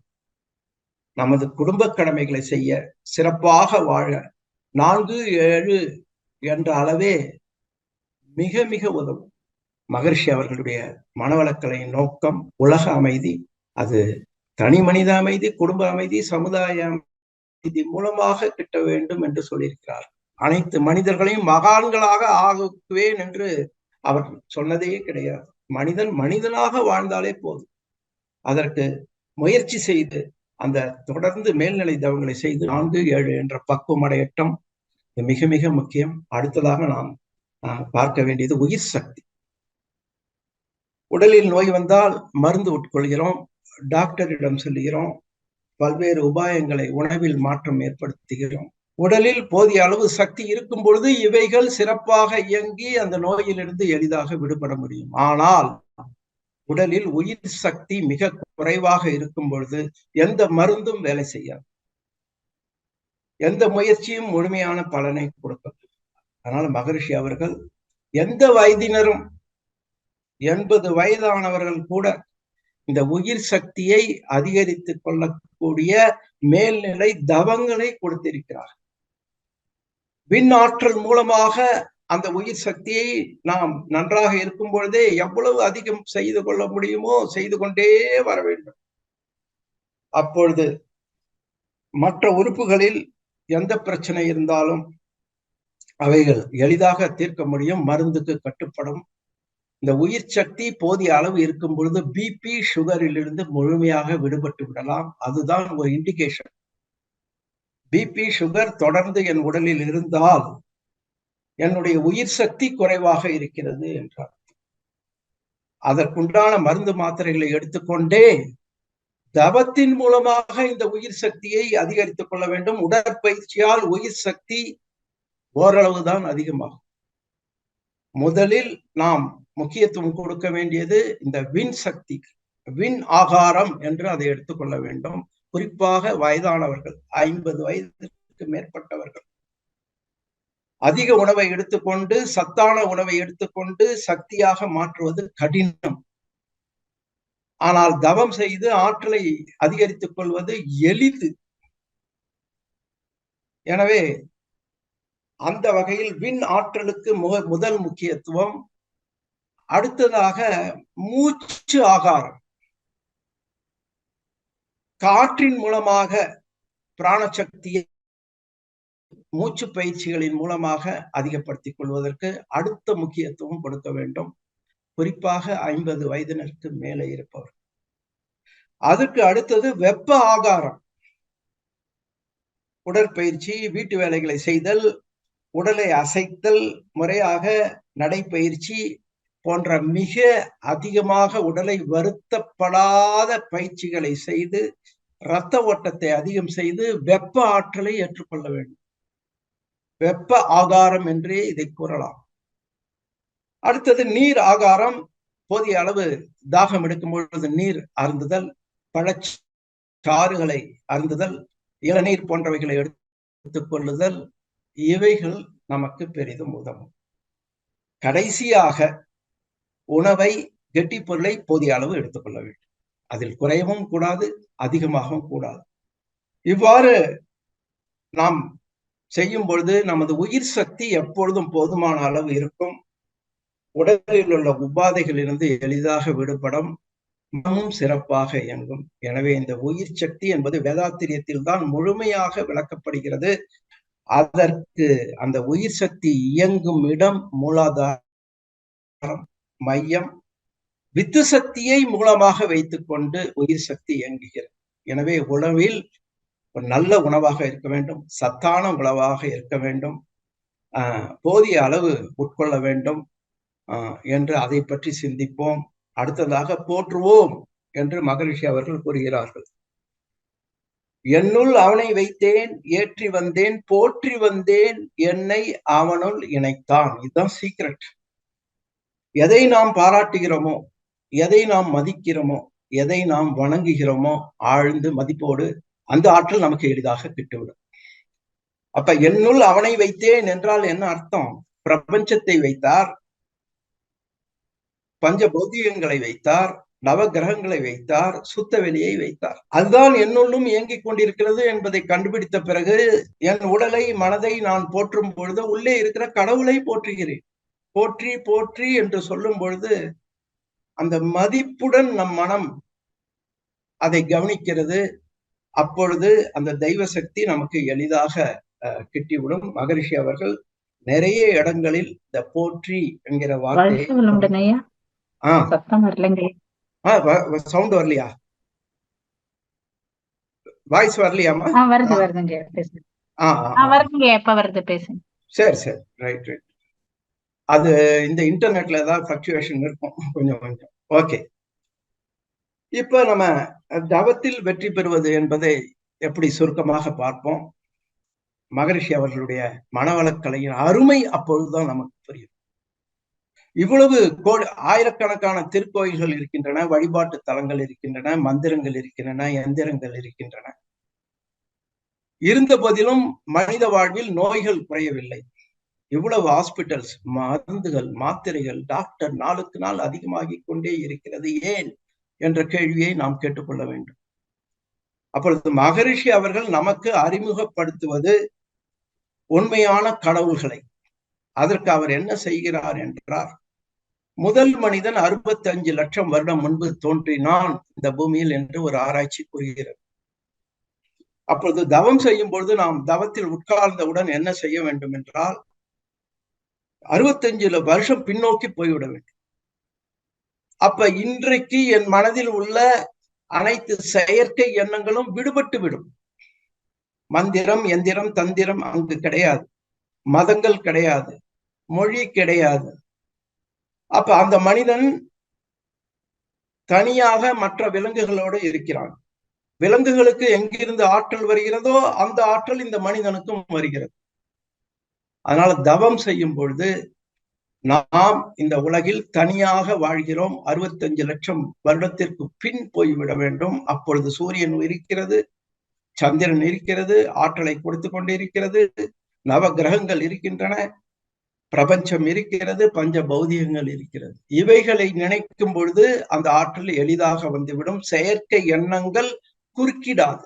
இதுதான் இந்த தவத்தை அந்த அளவுக்கு மகரிஷி அவர்கள் இந்த காந்த தத்துவத்தின் மூலமாக எல்லாவற்றையும் நாம் அடிக்கடி கூறுகிறோம். அந்த விலங்கினங்கள் அடுத்ததாக நான் வந்ததால் விலங்கின குணங்கள் எனக்கு வந்து விட்டது என்று கூறுகிறோம். அப்ப மகரிஷி என்ன பண்றாரு, நம்மை இந்த பிரசன்ட் வேர்ல்டுல இருந்து விலங்கினங்களை தாண்டி பின்னாடி போய் அந்த இடத்துக்கு நம்மை கொண்டு செல்கிறார். பஞ்ச பௌதீகங்கள் இருக்கும் இடத்திற்கு கொண்டு செல்கிறார்கள். அந்த இடத்தில் எந்த விதமான தேவையற்ற பதிவுகளும் இல்லை. அந்த தூய்மையான வான்காந்தத்தை பெறும் பொழுது நமது மனதில், உடலில் புரட்சி ஏற்படுகிறது. அது மேல்பதிவாக பதிந்து இதுவரையிலும் நாம் எப்படி இருந்தாலும் சரி, இனிமேல் நமது மனதில் எண்ணத்தில் மாற்றம் ஏற்பட்டு அந்த தெய்வ சக்தி முழுமையாக நம் உடலில் இறங்கத் தொடங்கும். இதை பற்றியும் சிந்திப்போம். அப்புறம் நிறைவாக இறையாற்றல் உள்ளே இருக்கிறது என்ற விஞ்ஞானம் என்ற உண்மை கூட இந்த உலகில் வாழும் மனிதர்களுக்கு எந்த நூலும் கற்பிப்பதில்லை. முறையாக பள்ளிக்கூடத்திலும் கல்லூரியிலும் ஏன் டாக்டர் படிப்பில் கூட அது கற்றுக் கொடுக்கப்படுவதில்லை. மகரிஷி அவர்கள் மிக மிக எளிமையாக 5 ஓட்டங்கள் நடப்பது யாராலே, உண்ட உணவு சக்தியாக மாறுவது யாராலே, கழிவுப் பொருட்களின் வெளியேற்றம் யாராலே, இதை நீ செய்கிறாயா, உன் குடும்பத்தினர் செய்கிறாரா, விஞ்ஞானி செய்கிறாரா, அந்த கடவுள் சக்தியே, எந்த சக்தி பிரபஞ்சத்தை ஒழுங்காக இயக்கிக் கொண்டிருக்கிறதோ அதுவே உன்னிடம் இருந்து இதை செய்கிறது. எனவே நீயும் பிரபஞ்சமும் நெருங்கிய தொடர்பு உடையவன். அந்த பிரபஞ்சத்திற்குள் தான் நீ இருக்கிறாய், உனக்குள் தான் அந்த பிரபஞ்ச ஆற்றல் இருக்கிறது என்று கூறும் பொழுது எப்படி நாம் நம் உடலை கெடுத்துக் கொள்ள முடியும்? எப்படி நாம் நம் மனதை கெடுக்கும் செயல்களில் ஈடுபட முடியும்? அந்த பொறுப்புணர்வு இயல்பாக வருகிறது. எனவே இந்த இறையாற்றல் உள்ளேயும் வெளியேயும் இருக்கிறதை நாம் என்றும் மறக்கக்கூடாது. அதே போல வினைப்பதிவுகளை, பொருளையும் செல்வாக்கையும் கொண்டு சரி செய்து விடலாம் என்பது ஒரு மாயை. அது நாம் சுற்றி உள்ளவர்களின் அனுபவங்களை எல்லாம் பார்க்கும் பொழுது நாம் எளிதாக அதில் புரிந்து கொள்ள முடியும். எவ்வளவோ செல்வாக்கு பொருள் இருந்த போதிலும் அவர்கள் படும் துன்பங்களிலிருந்து விடுபட முடியாமல் இருக்கிறார்கள். அதை பற்றியும் சிந்திப்போம். என்னுள் அவனை வைத்தேன், ஏற்றி போற்றி வந்தேன். இதை ஏற்கனவே பார்த்து விட்டோம். ஆட்சியின்றி ஆளுகின்ற ஐயன் திருவருளால் என்று மகிழ்ச்சி அவர் கூறுகிறார்கள். அப்ப பாருங்க, நம்ம ஓட்டு போட்டு செலக்ட் பண்றது இல்லை. இந்த பிரபஞ்சத்தை இயல்பாகவே அந்த தெய்வமும் தெய்வ சக்தியும் ஆண்டு கொண்டிருக்கின்றன. அந்த ஆட்சிக்கு உட்பட்டு நாம் நமது செயல்களை வரையறுத்துக் கொள்ளும் பொழுது அந்த இயற்கை எனும் பேராற்றல் நமக்கு உதவியாக அமையும். அதே சமயத்தில் சமுதாய சட்ட திட்டங்களையும் மதித்து நடக்க வேண்டும். இந்த பக்கமும் போய்விடக்கூடாது, அந்த பக்கமும் போய்விடக்கூடாது. இயற்கையே தெய்வம் என்று சமுதாயத்தை பழித்தவர்கள் எல்லாம், சமுதாயத்தை தீவிரமாக குறை கூறியவர்கள் எல்லாம் சமுதாயம் தீர்த்து கட்டிவிட்டது என்று கூறுவார் பாரதியார், வள்ளலார், சாக்ரட்டிஸ் போன்றவர்கள். அதனால் மகரிஷி அதிலும் நீண்ட நாள் வாழ்ந்து அந்த சமுதாயத்தோடு இணைந்து வாழ்ந்து அந்த குறைகளை போக்குவதற்கு முயற்சி செய்த மகானாவார். நாமும் அதே போல நீண்ட நாள் இந்த நட்பு நலத்தோடு வாழ முயல்படுவோம். அகத்தவமே இறை வழிபாட்டில் சிறந்த முறை என்று நமது குரு சொல்லிவிட்டார். ஆனால் இதை நாம் இன்றும் நம்பவில்லை. தொடர்ந்து அகத்தவமும் செய்து கொண்டிருக்கிறோம். பயந்து போய் பல்வேறு கோயில்களுக்கும் போய் கொண்டிருக்கிறோம். கோயில்களுக்கு போவது தவறே கிடையாது. ஆனால் அது பயந்து செய்கிறோம் பார்த்தீங்களா? அப்ப அகத்தவத்தில் இன்னும் நாம் ஆழ்ந்து நம்பிக்கை வரவில்லை என்று அர்த்தம். அது ஒரு வழிபாடு, இது ஒரு விதமான வழிபாடு. அது ட்ரெயின்ல போற மாதிரியானா இது பிளைட்ல போற மாதிரியா. எனவே காந்த தத்துவத்தை அறிந்து கொண்டு உண்மையான கடவுள்களான சுத்தவெளி, பிரபஞ்சம், பஞ்ச பௌதிகங்கள், நவகிரகங்களை வழிபடும் பொழுது நான் தெய்வ வழிபாட்டை இன்று முடித்து விட்டேன் என்ற நம்பிக்கை எனக்கு வர வேண்டும். மற்ற கோயில்களுக்கு போக முடியவில்லையே என்ற ஏக்கம் எனக்கு இருக்கக்கூடாது. இதுதான் ஒரு காலத்தில் உண்மையான தெய்வங்களாக இருந்தன. ஆனால் மனிதன் கற்பனையால் மாற்றி மாற்றி மாற்றி இன்று பல்வேறு மதங்கள், பல நூற்றுக்கணக்கான தெய்வங்கள் என்று மாறி அமைந்து விட்டது. எனவே பக்தி மார்க்கத்தில் செய்யும் வழிபாடும் அகத்தவத்தில் செய்யும் உயர்நிலை தவங்களும் ஒன்றுதான் என்று நாம் ஏற்றுக்கொள்ள வேண்டும். மனவளக்கலை வரும் அன்பர்களுக்கும் அதை மெதுவாக புரிய வைக்க வேண்டும். நீங்கள் ஏற்கனவே எந்த விதத்தில் தெய்வ வழிபாடு செய்தாலும் செய்து கொண்டிருங்கள், ஆனால் இதையும் சேர்த்து கொள்ளுங்கள் என்று சொல்ல வேண்டும். அந்த பக்தி மார்க்கத்தை குறை காணுவதே கூடவே கூடாது. பக்தி வழியில் இருப்பவர்களையும் குறை கூறவே கூடாது. அவர்களோடு இணைந்து செயல்பட வேண்டும். அவர்கள் மனம் இதில் வந்து இதை புரிந்து கொண்டு இதை அனுபவித்த பிறகு அவர்களே சிந்தித்து மாற்றம் பெறுவார்கள். எனவே முதலில் நாம் இதில் உறுதியாக நிற்க வேண்டும். காலையில் ஒரு தடவை துரியாதீதம் பண்றேன்னா நம்ம குடும்ப உறுப்பினர்கள்ட்ட தெய்வ வழிபாடு செய்ய போகிறேன், என்னை தொந்தரவு செய்யாதீர்கள் என்று சொல்லிவிட்டு அந்த தவத்தை செய்ய வேண்டும். இதை பற்றியும் நாம் சிந்திப்போம். நன்மை தரும் நவக்கோள்கள் ஏற்கனவே பார்த்து விட்டோம். ஒவ்வொரு கோளும் ஒவ்வொரு விதமான நன்மையை செய்கிறது. அதனால மேல்நிலை தவங்களான 9 மைய தவம், துரியாதீத தவம், பஞ்சபூத நவகிரக தவம், இறைநிலை தவம் அனைத்தும் சிறப்பு தான். அதில் நவகோள்கள் உள்ளடக்கிய பஞ்சபூத நவகிரக தவம் மிக மிக அதிக நன்மைகளை தருகிறது. அதை மகரிஷி அவர்கள் ஒரு கவியில் கூறுகிறார், ஞானப்பேழையில, மனித உடல் அமைப்புதனை ஒன்றி பார்த்தேன், மாபெரிய பேரண்ட வெளியில் சுற்றி தனித்து இயங்கும் பல அண்டம் அடைமாற்றத்தின் சக்தியெல்லாம் உடலில் ஊடுருவ கண்டேன். முடிஞ்சு போச்சு இதோட. அப்ப அந்த சக்தியே என்னை நடத்துகிறது என்றால் அந்த சக்தியின் குறைபாடே என்னுடைய மன உடல் துன்பங்களுக்கு காரணம். அந்த சக்தியை மேல்நிலை தவங்கத்தின் மூலமாக எளிதாக ஏற்றுக்கொள்ள வேண்டும். அதோடு இரண்டொழுக்க பண்பாட்டை கண்டிப்பாக பின்பற்ற வேண்டும். நாம் பிறருக்கு உதவி செய்கிறோமோ இல்லையோ, உபத்திரவம் செய்யாமல், அவர்கள் மன உடல் துன்பங்கள் கொடுக்காமல் வாழ கற்றுக்கொள்ள வேண்டும். துன்பப்படுகிறவர்களுக்கு நம்மால் முடிந்த உதவிகளை செய்ய வேண்டும், தொண்டு செய்ய வேண்டும். இவைகளெல்லாம் நம் மனவளக்கலை இந்த உலகத்தில் பரவுவதற்கு மிகவும் பயனாகும் என்று கூறி வாய்ப்பளித்தமைக்கு நன்றி கூறி மீண்டும் விடைபெறுகிறேன். வாழ்த்துக்கள். வாழ்க வளமுடன். வாழ்க வளம். கேள்வி கேட்க விரும்பும் அன்பர்கள் தங்களுடைய கைபேசிகளை தாங்களே அன்மியூட் செய்து கொண்டு கேள்விகளை சுருக்கமாக கேட்கும் பொழுது அனைவருக்கும் அது பயனுள்ளதாக அமையும் என்பதை அன்போடு தெரிவித்துக் கொண்டு, முதலாவது நபராக உமையாலம்மா, நீங்க பேசலாமா? வாழ்க வளமுடன் அம்மா. அம்மா வாழ்க வளமுடன்மா. வாய்ப்புக்கு நன்றிமா. ஐயா வாழ்க வளமுடன் ஐயா. வாழ்க வளமுடன்மா. ஐயா நீங்க சொன்னீங்கல்ல ஐயா, அந்த மன அலைச்சூழல் 4-7 வச்சுக்கிட்டோம்னா நம்ம குடும்ப வாழ்க்கைக்கு நல்லது அப்படின்னு சொன்னீங்களா? அது எப்படிங்க ஐயா நம்ம இது பண்ணிக்கலாம்? உயர்நிலை தவங்கள்ல பழகணுமா? உயர்நிலை தவங்கள்ங்கிறது நமது உடலை விட்டு மனதை உயர்த்தி செய்யும் தவங்கள் எல்லாம் உயர்நிலை தவங்கள்னு சொல்றோம். பஞ்சபூத நவகிரக தவம், வித்யாதீத தவம், 9 மைய தவம், இறைநிலை தவம், இதெல்லாம்.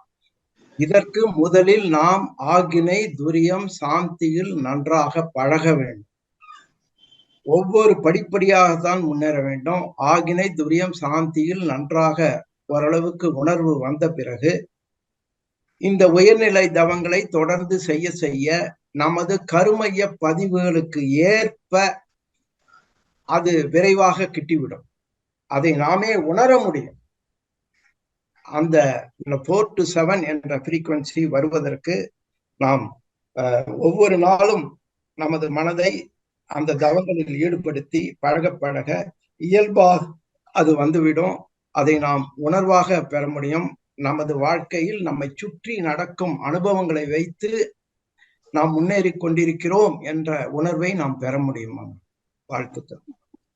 ரொம்ப மகிழ்ச்சிங்க. நன்றிங்க ஐயா. வாழ்க வளமுடன் ஐயா. அம்மா நன்றிங்க அம்மா. வாழ்க வளமுடன் அம்மா. நன்றிகள் அம்மா. நன்றிகள் ஐயா. வாழ்க வளமுடன். அடுத்ததாக கிருபாநிதி அம்மா, நீங்க பேசலாமா? அம்மா வாழ்க ஐயா. வாழ்க வளமுடன் ஐயா. வாழ்க வளமுடன் ஐயா. இப்ப நீங்க அவங்க உமையால் அம்மாவோட அந்த கண்டினியூஷன் தான் நான் முதல்ல கேட்கிறேன்.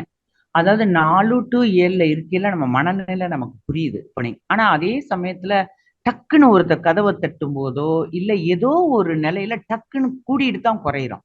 நம்மளறியாம ஒரு உடம்பு தெரியுது, நமக்கு ஒரு படபடப்பு வருது, ஒரு ஏதோ ஒண்ணு பெல் அடிக்குது. அப்படிங்கையில அந்த நிலை தன்னறியாம ஒசந்து உயர்ந்து கீழே வர்றது மாதிரி இருக்கு. அப்படி ஒரு ஃபீலிங் நமக்கு இருக்கு. அது எனக்கு தான் இருக்கா இல்ல எல்லாருமே அதை தான் ஃபீல் பண்ணுவோமா என்னன்னு தெரியல. ஒண்ணு. ரெண்டாவது, நீங்க 3வதுல வாழ்க்கை வளங்களை பத்தி பேசையில உலகம் சுற்றும் வாய்ப்பு அப்படின்னு சொன்னீங்க. அது எதை நம்ம வேதாத்திரியத்துல அது எதை குறிக்கிறது? எனக்கு அது அந்த இடம் எனக்கு போன் வந்துருச்சு, கட் பண்ணேன். அத உலகம் சுற்று வாய்ப்புன்னு சொல்லி 3வது இதுல ஒன்று சொன்னீங்க ஐயா. அதோடைய விளக்கம் என்னையா? வாழ்க வளம். வாழ்க வளமுடன்.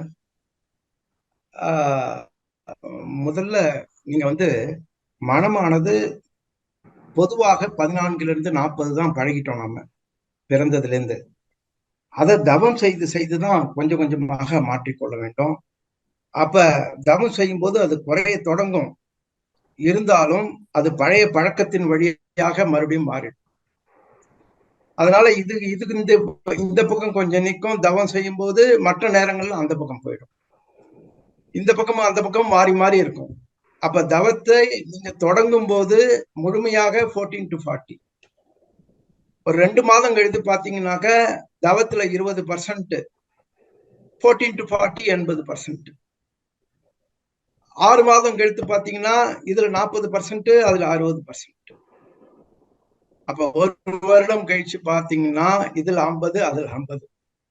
அப்ப தொடர்ந்து தவத்தை செய்யும் பொழுது இப்பொழுது இது இந்த பக்கம் 80ஆகவும் அந்த பக்கம் 20ஆகவும் மாறும் பொழுது வெற்றி. அதனால அந்த டிஸ்டர்பன்ஸ் எல்லாம் நமக்கு இப்ப திடீர்னு ஒரு பேட் நியூஸ் கேட்கறோம், இல்ல உடம்பு சரியில்லாத போயிடுது. அப்ப பாத்தீங்கன்னா உடம்புல இருக்கிற அவ்வளவும் பிளக்சுவேஷன் பயங்கரமா இருக்கும். பிபி, சுகர் எல்லாம் பாத்தீங்கன்னா பிளக்சுவேஷன் அதிகம். அது டெம்பரரி தான். ஆனால் அந்த உடம்புல அந்த ஃபீவர் குறைஞ்சு சரியான பிறகு பாத்தீங்கன்னா எல்லாம் நார்மல் ஆயிடும். அதனால பொதுவாக இன் லாங் டேர்ம் நமக்கு மன அலைச்சலை குறைத்து பழகிவிட்டால் டெம்பரரியாக சூழ்நிலையின் காரணமாக மனம் உணர்ச்சி வயப்படும். ஆனால் அது சீக்கிரம் பேக் டு நார்மல் வந்துவிடும். அதனால தவம் ஒன்றுதான் இதற்கு வழியே தவிர மற்ற எந்த வெளியே நிம்மதி வந்து அமைதி வந்து நான் அமைதி பெறுவேன் என்பது நடக்காத காரியம். நம்ம அகத்துக்குள் அமைதியை கொண்டு வந்து வெளியே இருக்கும் அமைதியின்மையை ஏற்றுக்கொள்ளும் பக்குவம் நமக்கு வர வேண்டும். அதற்கு தொடர்ந்த தவ பயிற்சி தான் உங்களுக்கு கை கொடுக்கும். தவத்தை புரிந்து கொள்ள வேண்டும், அதனுடைய அடிப்படையை விஞ்ஞானத்தை புரிந்து கொள்ள வேண்டும், அதை பழக வேண்டும். அதற்கு தான் இந்த ஒரு நூல் எழுதியிருக்கிறேன், நவ கிரகங்களின் நட்பும் நமது வாழ்வின் உயர்வும். அதே போல இது போல பேம்ப்ளெட்ஸ் மகரிஷி அவர்கள் சொல்லுவாங்க, இவங்களுடைய கருத்துக்களை எல்லாம் ஒரு பேம்ப்ளெட்டா நீங்க வெளியிடுங்க, சின்ன சின்ன பேம்ப்ளெட்டா வெளியிடுங்கம்பாங்க. அதே போல அகத்தவம் ஒரு அருமருந்து அப்படிங்கறது வச்சிருக்கோம். அதே போல நவகிரக பவர் என்கிற யூடியூப் சேனல், வாட்ஸ்அப் அந்த மெசேஜ்ல போட்டிருக்கேன்.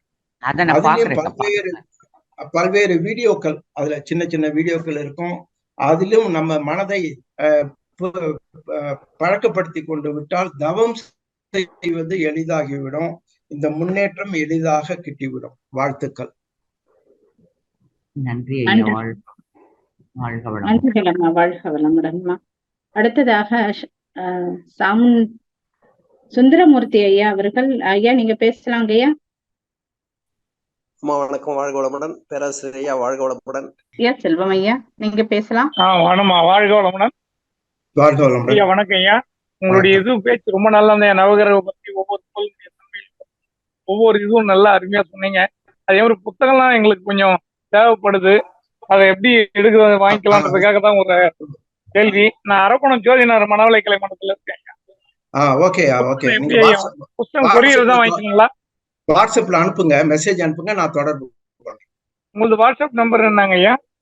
அது மெசேஜ் போட்டிருக்கேன். ஓகே,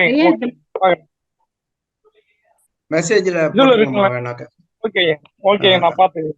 நன்றி, வாழ்க வளமுடன். ரொம்ப நல்லா எல்லாருக்கும் சொல்றதுக்கு ஒரு பெரிய வாழ்ப்பு. மாணவர்களா நாங்க சொல்றதுக்கும் வசதியா இருக்கும். ரொம்ப நல்லா அருமையா இருந்தது ஐயா. வாழ்க வளமுடன். நமது வாழ்க்கையில் வேதாத்திரியம் கிடைத்தது நமக்கு ஒரு பெரிய பொக்கிஷம். அந்த பொக்கிஷத்தை நாம் அனுபவிச்சு இந்த சமுதாயத்திற்கும் கொண்டு செல்ல வேண்டும், அதை தொண்டாக செய்ய வேண்டும், அதை நன்றா புரிந்து கொண்டு செய்ய வேண்டும். வாழ்த்துக்கள். நன்றிங்க. ஆமா, நன்றி. வாழ்க. நன்றிகள் ஐயா. அடுத்ததாக சபரி சுந்தர வடிவேல் நீங்க பேசலாங்க. வாழ்க வளமுடன். அம்மா நன்றி அம்மா. வாழ்க வளமுடன் அம்மா. ஐயா வணக்கம் ஐயா. வாழ்க வளமுடன் ஐயா. ரொம்ப சிறப்பா இருக்கு ஐயா. ரொம்ப சிறப்பா பயனுள்ளதா இருந்தது ஐயா. உங்க ஸ்லைட்ஸ் எக்ஸலண்டா இருந்தது ஐயா. ரொம்ப நன்றி ஐயா. எனக்கு ஒரு ஒரு பொதுவான கேள்வி. இப்போ இந்த கொரோனாலையும் சரி நிறைய பேர் சின்ன வயசுலயே அவங்க நிறைய பேர் இறந்துட்டாங்க. சின்ன வயசுலயே நிறைய இளம் இளம் இளம் பெண்கள் கூட கணவரை இறந்துட்டாங்க. இல்ல ரொம்ப சின்ன கம்மி வயசுலயே இறந்துட்டாங்க. பெரிய பெரிய நடிகர்கள் உட்பட எல்லாத்தையுமே. அது அதுக்கு என்ன அதுக்கு காரணம் கோவிட் இல்ல மத்த உடம்பு சரியில்லை, உடம்பு பாத்துக்கலன்னு சொன்னா கூட அது அந்த குடும்பம் ரொம்ப கஷ்டப்படுறாங்க. ஏன்னா அது அவங்க அதுதான் கேட்டேங்க. அது சொல்லுங்க ஐயா. அதுக்கு எப்படிதான் நம்ம அவங்களுக்கு சொல்லி மனசு சாந்தப்படுத்துறது அவங்கள? ஐயா, தயவு செய்து ஒன்று புரிந்து கொள்ளுங்க. ஏற்கனவே பார்த்து விட்டோம்.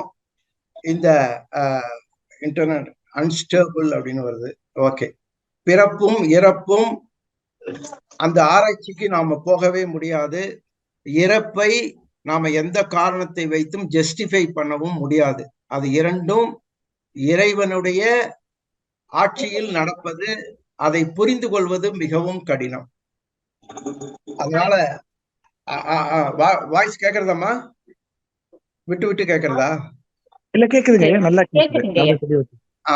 அதனால் பிறப்புக்கு முன்னும் இறப்பிற்கு பின்னும் அப்படிங்கிற சிந்தனையை நாம் குறைத்து கொண்டு, இன்று நான் வாழ்ந்து கொண்டிருக்கிறேன், என் கடமையை செய்வேன் என்ற அளவில்தான் மனித மனம், மனித வாழ்க்கை செயல்பட வேண்டும். ஏனென்றால் இந்த பிரபஞ்சத்தோடு பேரறிவோடு கம்பேர் பண்ணும்பொழுது மனிதன் எந்த அளவுக்கு உயர்ந்திருந்தாலும் சிற்றறிவு தான். எனவே இவைகளை எல்லாம் புரிந்து கொள்ள முடியாத விஷயங்கள். இறப்பு எதனால் ஏற்படுகிறது என்றால் அது நம்மால் ஒன்றுமே சொல்ல முடியாது. அதனால் அதை விடுத்துவிட்டு அதை பற்றி அதிகமாக சிந்திக்காமல், ஒருவர் சொன்னார், ஒரு மெழுகுவத்தி ஏற்றி வைக்கிறேன், அந்த சுடர் எங்கிருந்து வருகிறது, அதை அணைக்கிறேன், அந்த வெளிச்சம் எங்கு போகிறது என்பதை பற்றி சிந்திக்காமல், மெழுகுவர்த்தி எரியும் பொழுது அதை பயன்படுத்தி நாம் வாழ வேண்டும் என்று சொல்லுவார்கள். அதனால் அந்த காலத்துல பக்தி மார்க்கத்திலும் அடிமுடி காண முடியாது என்று கூறியிருக்கிறார்கள். அதனால் அந்த சிந்தனையை இறந்துவிட்டால் முடிந்ததுதான். அந்த உயிரை உடலில் கொண்டு வர முடியாது. அதற்கான காரணத்தையும் நம்மால் முழுமையாக கண்டுபிடிக்கவே முடியாது. அது இறைவன் எப்படி பிறப்பது நம் கையில் இல்லையோ அதே போல கடைசி நாளும் நம் கையில் இல்லை. இதை நன்றாக தெளிவாக தெரிந்து கொண்டு கிடைத்த வாழ்க்கையை நமக்கும் பிறருக்கும் பயனுள்ளதாக மாற்ற முயல்வோம். வாழ்த்துக்கள். வாழ்க வளமுடன் ஐயா. நன்றி, மிக்க நன்றி. ஒன்னும் பண்ண முடியாது. அதை ஜஸ்டிஃபை பண்ண. பாவம் செஞ்சவங்க எல்லாம் சீக்கிரம் செத்து போறாங்களா? புண்ணியம் செஞ்சவங்க எல்லாம் ரொம்ப நாள் வாழறாங்களா? இல்ல நோய் விட்டுறவங்க எல்லாம் சீக்கிரம் செத்து போயிடுறாங்களா?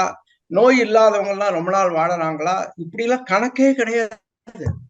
எவ்வளவு ஆக்சிடென்ட் நடக்குது, இயற்கை சீற்றங்கள் நடக்கிறது, செயற்கை ஆக்சிடென்ட் நடக்கிறது. இதையெல்லாம் நீங்க எப்படி ஜஸ்டிஃபை பண்ணுவீங்க? அதை பற்றி சிந்தனையே நம்ம செய்வது அவ்வளவுதான் சரியில். நடந்து விட்டது, அவ்வளவுதான். மாற்ற முடியாததை ஏற்றுக்கொள், அவ்வளவுதான்.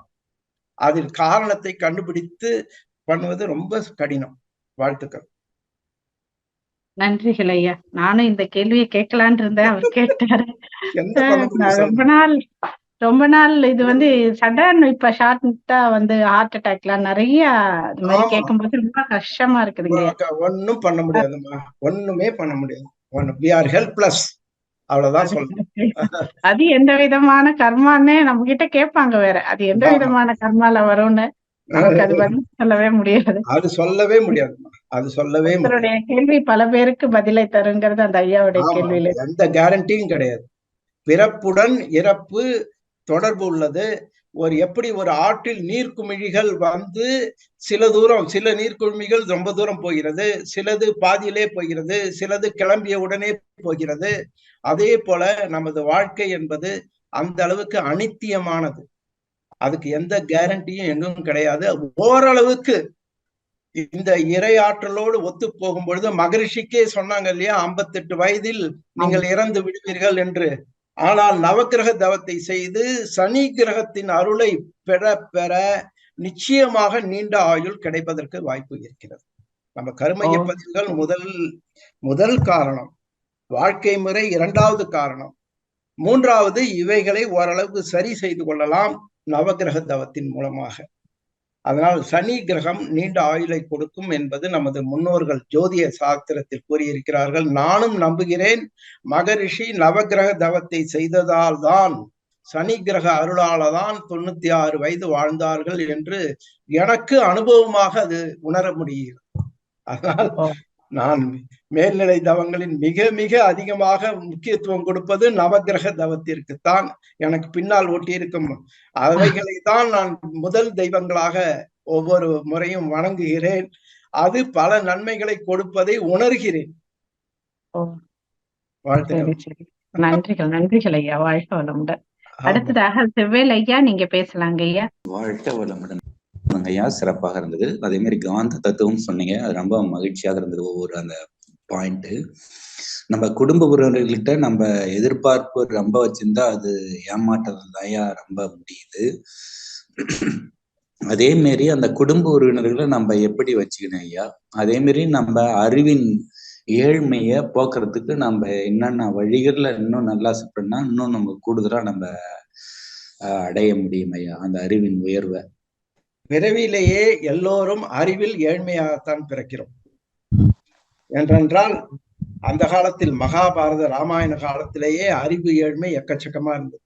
திருவள்ளுவர் காலத்திலேயே இருந்தது, இயேசுநாதர் காலத்திலேயே இருந்தது. அதனால் அது கருவழியாக ஒவ்வொரு மனிதனுக்கும் வந்து அவன் பொருளாதாரத்தில் முன்னேறி இருந்தாலும் அறிவின் வறுமை என்பது இயல்பாக ஒவ்வொருவருக்கும், அதாவது 6 தீய குணங்கள் ஒன்றோ இரண்டோ எல்லாமோ குறைவாகவோ கூடாவோ இருப்பது சகஜம் அது. ஆனால் அதற்கு ஒரு வழி கொடுத்து விட்டார் நமது மகான். எது தூய்மையாக இருக்கிறதோ அதன் பால் உன் மனதை செலுத்தி செலுத்தி தவம் இயற்றும் பொழுது, வான்காந்த ஆற்றலோடு உன்னது ஜீவகாந்தம் கலக்கும் பொழுது இயல்பாக எந்த அதிக முயற்சியும் இல்லாமல் அவைகளில் மாற்றம் வந்துவிடும். உங்கள் எண்ணங்களில் மாற்றம் வந்துவிடும். அப்பொழுது நீங்கள் அறிவின் ஏழ்மையிலிருந்து கொஞ்சம் கொஞ்சமாக விடுபட்டு விடுவீர்கள். அதுதான் நமக்கு ஒரே வழி. மற்ற எந்த வழியிலும் அறிவின் ஏழ்மையை போக்க முடியாது. அதனால் தவம், மேல்நிலை தவங்கள் செய்து செய்து அந்த வான்காந்தத்தோடு உயிர்கலப்பு பெற்று நமது ஜீவகாந்தமே வான்காந்தமாக மாறும் பொழுது நமது உடலில் இயங்கும் காந்த சக்தியானது பஞ்ச பௌதிகங்கள், நவகிரகங்கள், பிரபஞ்சம், சுத்தவெளி கலந்த ஒரு காந்தமாக மாறும் பொழுது இவனே தெய்வமாக மாறுகிறான் என்று கூறுகிறார்கள். அது படிப்படியாக அந்த நிலை எளிதாக வந்துவிடும். நாம் உணர முடியும். அந்த உத்வேகத்தோடு இந்த தவத்தை தொடர்ந்து செய்து செய்து செய்து மாற்றங்களை அனுபவித்து அப்சர்வ் பண்ணி வாழ வேண்டும். அது நமக்கு ஊக்கத்தை அளிக்கும் நிச்சயமாக. அதே போல நம்ம குடும்பத்தினரிடம் மற்றவரிடமும் நட்பு பாராட்ட வேண்டும். அவர்களுடைய உறவுக்கு மதிப்பு கொடுக்க வேண்டும்.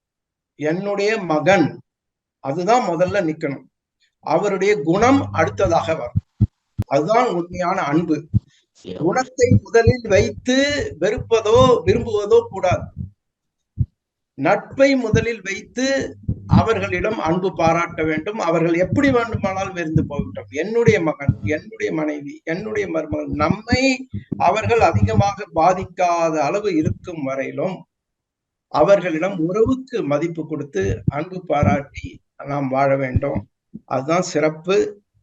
அதை தான் நாம் குடும்ப அமைதிக்கு செய்ய முடியும். அவர்களும் இந்த மனவளக்கலைக்கு வந்தால் மிக மிக சிறப்பு. அப்படி இல்லாத பொழுது கருத்து வேறுபாடு வரும். அப்ப முழு சுதந்திரம் அவர்களுக்கு கொடுக்க வேண்டும். அவர்களுக்குள்ள இருக்கிற கருமையம் இயங்குகிறது. அவர்களுக்குள்ள இருக்கிற பிறக்கும் பொழுது உருவாகும் பொழுது இந்த நவ கிரகங்கள் இயங்குகின்றன. அதனால அவைகளில் மாறுதல்கள் வரும். வாழ்த்தின் மூலம் ஓரளவுக்கு அந்த குடும்ப அமைதியை பெற முடியும். அவர்களையும் வர வைக்க முடியும். வாழ்த்துக்கள். நன்றிகள் ஐயா. அடுத்ததாக சாம்சங் SM-H1 போட்டிருக்கீங்க. நீங்க உங்க பேரை சொல்லிட்டு ஐயா கிட்ட கேள்வி கேட்கலாம். வாழ்க வளமுடன். வாழ்க வளமுடன். நன்றிங்கம்மா. ஜெயக்குமாரி ஒசூர்ல இருந்து பேசுறேம்மா. வாழ்க வளம். வாழ்க வளமுடன் ஐயா. வாழ்க வளமுடன். உங்களுடைய சிந்தனை உரை இப்பதான் நான் முதல்ல கேக்குறேன். ரொம்ப சிறப்பான ஒரு சிந்தனையா இருந்ததுங்கய்யா. ரொம்ப ரொம்ப இம்பார்ட்டன்ட் கொடுத்தீங்க. தவத்துக்கும் பயிற்சிக்கும் மகரிஷி கருத்துக்களுக்கும் தினமும் நீங்க அது செய்ய செய்யவே நீங்க உள்ளுணர்வா எல்லாம் பெறுவீங்கன்னு இப்ப அவளுக்கு நீங்க பஞ்சபூத நகரத்தை நான் தினமும் பண்றேன் அந்த போட்டோ எல்லாம் சொல்லி காமிச்சு சொன்னீங்க. ரொம்ப சிறப்புங்கய்யா. பாத்தீங்கன்னா இப்ப நீங்க முன்ன சொன்ன பதில் தான் எனக்கும் சரியா இருக்கும்னு நினைக்கிறேன். முன்ன சிவேலையா கேட்ட கேள்விக்கு பதில் சொன்னீங்க. எனக்குள்ள இருந்த கேள்விக்கு அது விடையா இருந்தது. நிறைய பிரச்சனைகள் வந்துட்டே தாங்கய்யா இருக்கு. நம்ம எவ்வளவோ விட்டு கொடுத்து போக போக பாத்தீங்கன்னா இன்னும் தேவையில்லாத பிரச்சனைகளை சுத்தி இருக்கிறவங்க உருவாக்கிட்டே தான் இருக்காங்க. அது எப்படி நம்ம ஹேண்டில் பண்றதுன்றதே பெரிய ஒரு சவாலா இருக்குதுங்கய்யா. இது வரைக்கும் நட்புறவா பாராட்டிட்டு வந்தவங்க இப்ப கொஞ்ச நாளா நம்மள எதிரி மாதிரி பாக்குறாங்கய்யா. அதெல்லாம் தாங்கக்கூடிய சக்தி மகிழ்ச்சி தான் கொடுக்கணும் அப்படின்னு நினைச்சுக்கிறேன். இருந்தாலும் ஒரு கேள்வி உங்ககிட்ட கேட்டா பதில் என்ன கிடைக்கும்ன்றதுனாலதான் கேட்கிறேன். மாறாததை பற்றி கொள்ளுங்கம்மா. மாறாதது உங்களுடைய உடல், உங்களுடைய மனம், உங்களுடைய வாழ்க்கை.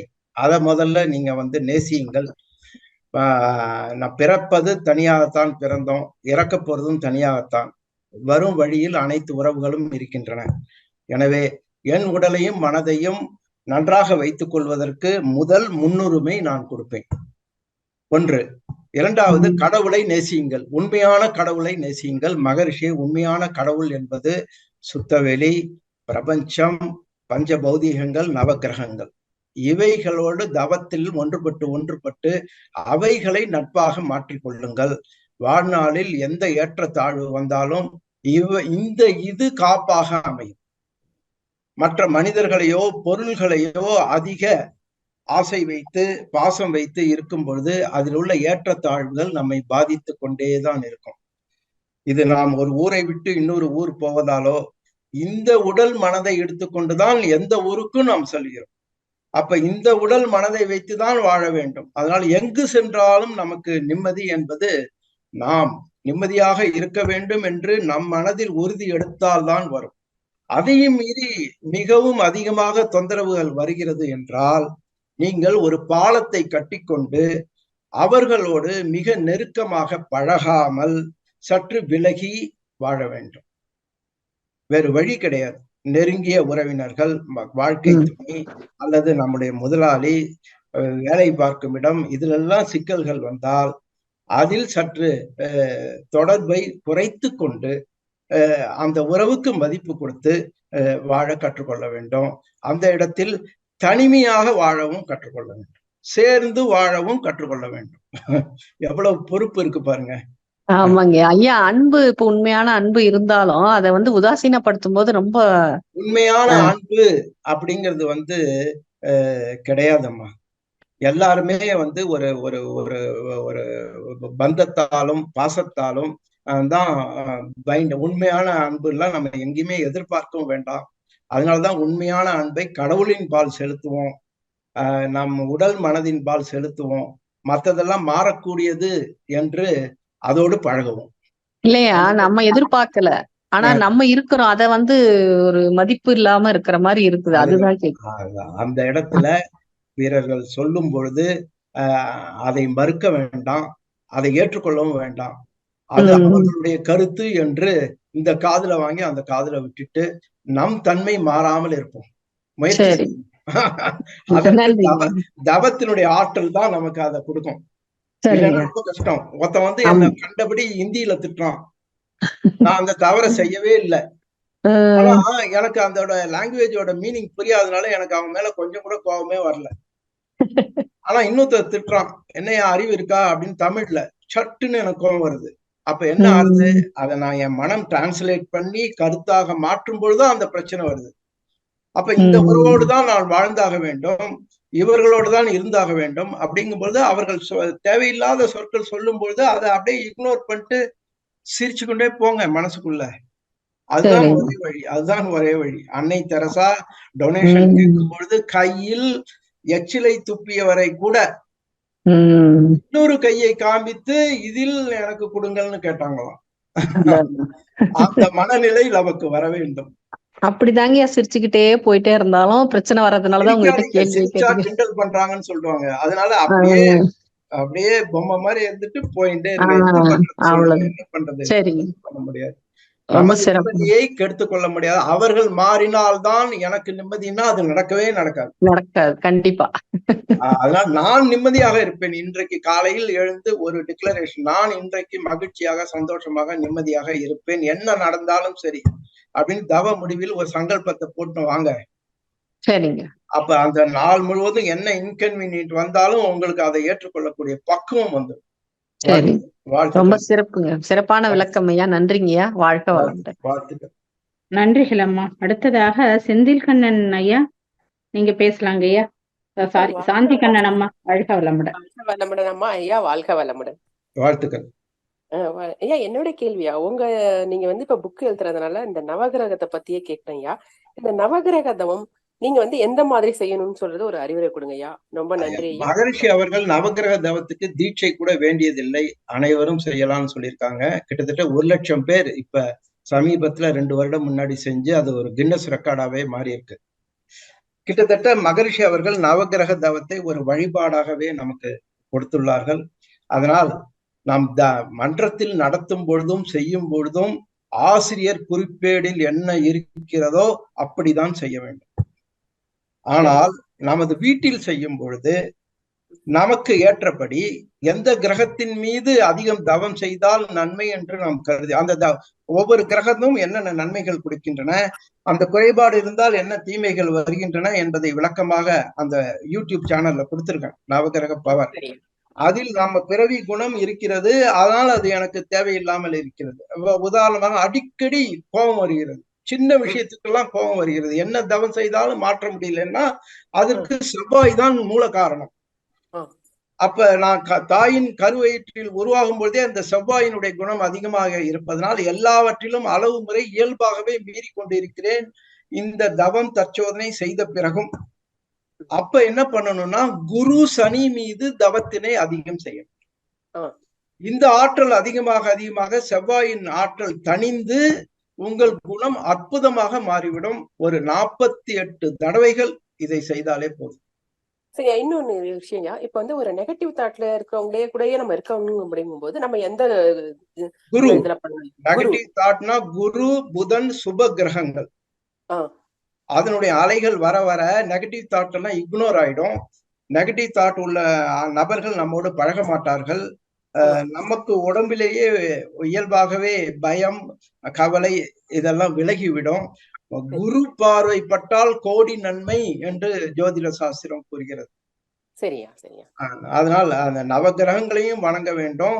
அதிலும் குறிப்பாக நீண்ட ஆயுளை பெற சனி கிரகத்தையும், நெகட்டிவ் தாட்ல இருந்து ரிலீவ் ஆகிறதுக்கு குருவையும், உடல் நலத்திற்கு ராகு கேது சூரியன் சந்திரனையும், புத்தி கூர்மைக்கு புதனையும் இவ்வாறு வணங்க, தைரியத்துக்கு செவ்வாயும் வணங்கும். ரொம்ப நன்றியா. நன்றி. வாழ்க வளமுடன் அம்மா. வாழ்க வளமுடன் அம்மா. வாழ்க வளமுடன்மா. நன்றிகள் அம்மா. அடுத்ததாக கஸ்தூரி ஸ்ரீதர் அம்மா, நீங்க பேசலாமா? ஐயா வாழ்க வளமுடன். ரொம்ப நிதானமா ஒவ்வொருத்தருடைய கேள்விக்கும் நீங்க சொல்ற பதில் ரொம்ப பிராக்டிக்கலா இருக்குங்க ஐயா. முதல்ல உங்களுக்கு வாழ்த்துக்கள் தெரிவிச்சிடுறோம். ரொம்ப சிறப்பா இருந்ததுங்க. உங்களுடைய ஸ்பீச்சும் நல்லா இருந்ததுங்க. நீங்க சொல்ற கருத்துக்களும் நல்லா இருந்ததுங்க ஐயா. ஐயா என்னுடைய கேள்வி என்னன்னா, இந்த பற்றும் பாசமும் எங்கு தொடங்கியது? ஏன்னா மனிதர்கள் அதுலதான் சிக்கி தவிக்கிறோங்க. ஒண்ணு இப்ப நிறைய பேருக்கு பொருள் பற்று இருக்கு, இல்ல மக்கட்பற்று இருக்கு. மகரிஷி அவங்க பிடித்துணி எப்போ பயன்படுத்துறோமோ அந்த டைம்ல மட்டும் பயன்படுத்துங்க, மற்ற நேரங்களை நீக்கிடுங்கன்னு நிஷ்காமிய கர்மத்துல டிட்டாச் அட்டாச்மெண்ட்ன்ற தலைப்புல கொடுத்துருக்காங்க. தலையணைய தூங்குறப்ப பயன்படுத்துறோம், மற்ற நேரங்கள்ல அது இருக்க வேண்டிய இடத்துலதான் இருக்குது அப்படின்னு. அதே மாதிரி இப்ப நீங்களும் இந்த மெழுகுவர்த்தி உதாரணத்தை அழகா சொன்னீங்க.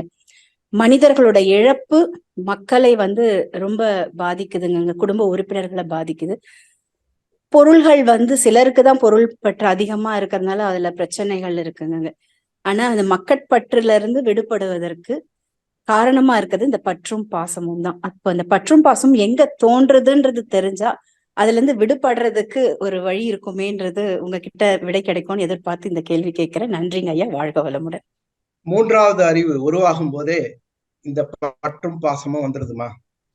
அதாவது முதல் அறிவு செடி கொடிகள், இரண்டாவது புழு, மூன்றாவது பூச்சி இனம். அந்த 3வது இனம் தோன்றும் போதே பூச்சி இனம் புழுவை சாப்பிடுகிறது உயிர் வாழ்வதற்கு. புழு அதிலிருந்து தப்பிக்க நினைக்கிறது, பயப்படுகிறது. பூச்சி இனம் அதற்கு வேகம் கொடுத்து சினம் கொண்டு அதை சாப்பிடுகிறது. இந்த செல்லுல இருந்து பதிவாகி அப்புறம் 4வது அறிவு பாருங்க, மற்ற பிராணிகளை உயிர் கொலை செய்து சாப்பிடுகிறது, தன்னுடைய இனத்தை காப்பாற்ற முயலுகிறது. இதெல்லாம் அந்த செல்லிலேந்து கருமைய பதிவாக வருவதால் முழுவதுமாக தவிர்க்கவே முடியாது, ஞானிகளை தவிர மற்றவர்கள். 2வது, நாம் குடும்ப அமைதி, குடும்பமாக வாழ்கிறோம், குடும்பத்திற்கு பொருள் தேவை. மகரிஷி அவர்கள் செல்வத்தை எப்பொழுதும் குறையாக சொன்னதே கிடையாது. அதனால் பொருள் ஈட்ட வேண்டும், ஆனால் எல்லாத்திலுமே ஒரு டிட்டாச்சு அட்டாச்மெண்ட், ஒரு காஷனோடு இருக்கணும். அந்த பொருளை சம்பாதிக்கும் போது தனக்கும் பிறருக்கும் கேடு விளைவிக்காத அளவுக்கு எவ்வளவு பொருள் ஈட்டி வசதியாக வேண்டுமானாலும் வாழுங்கள்.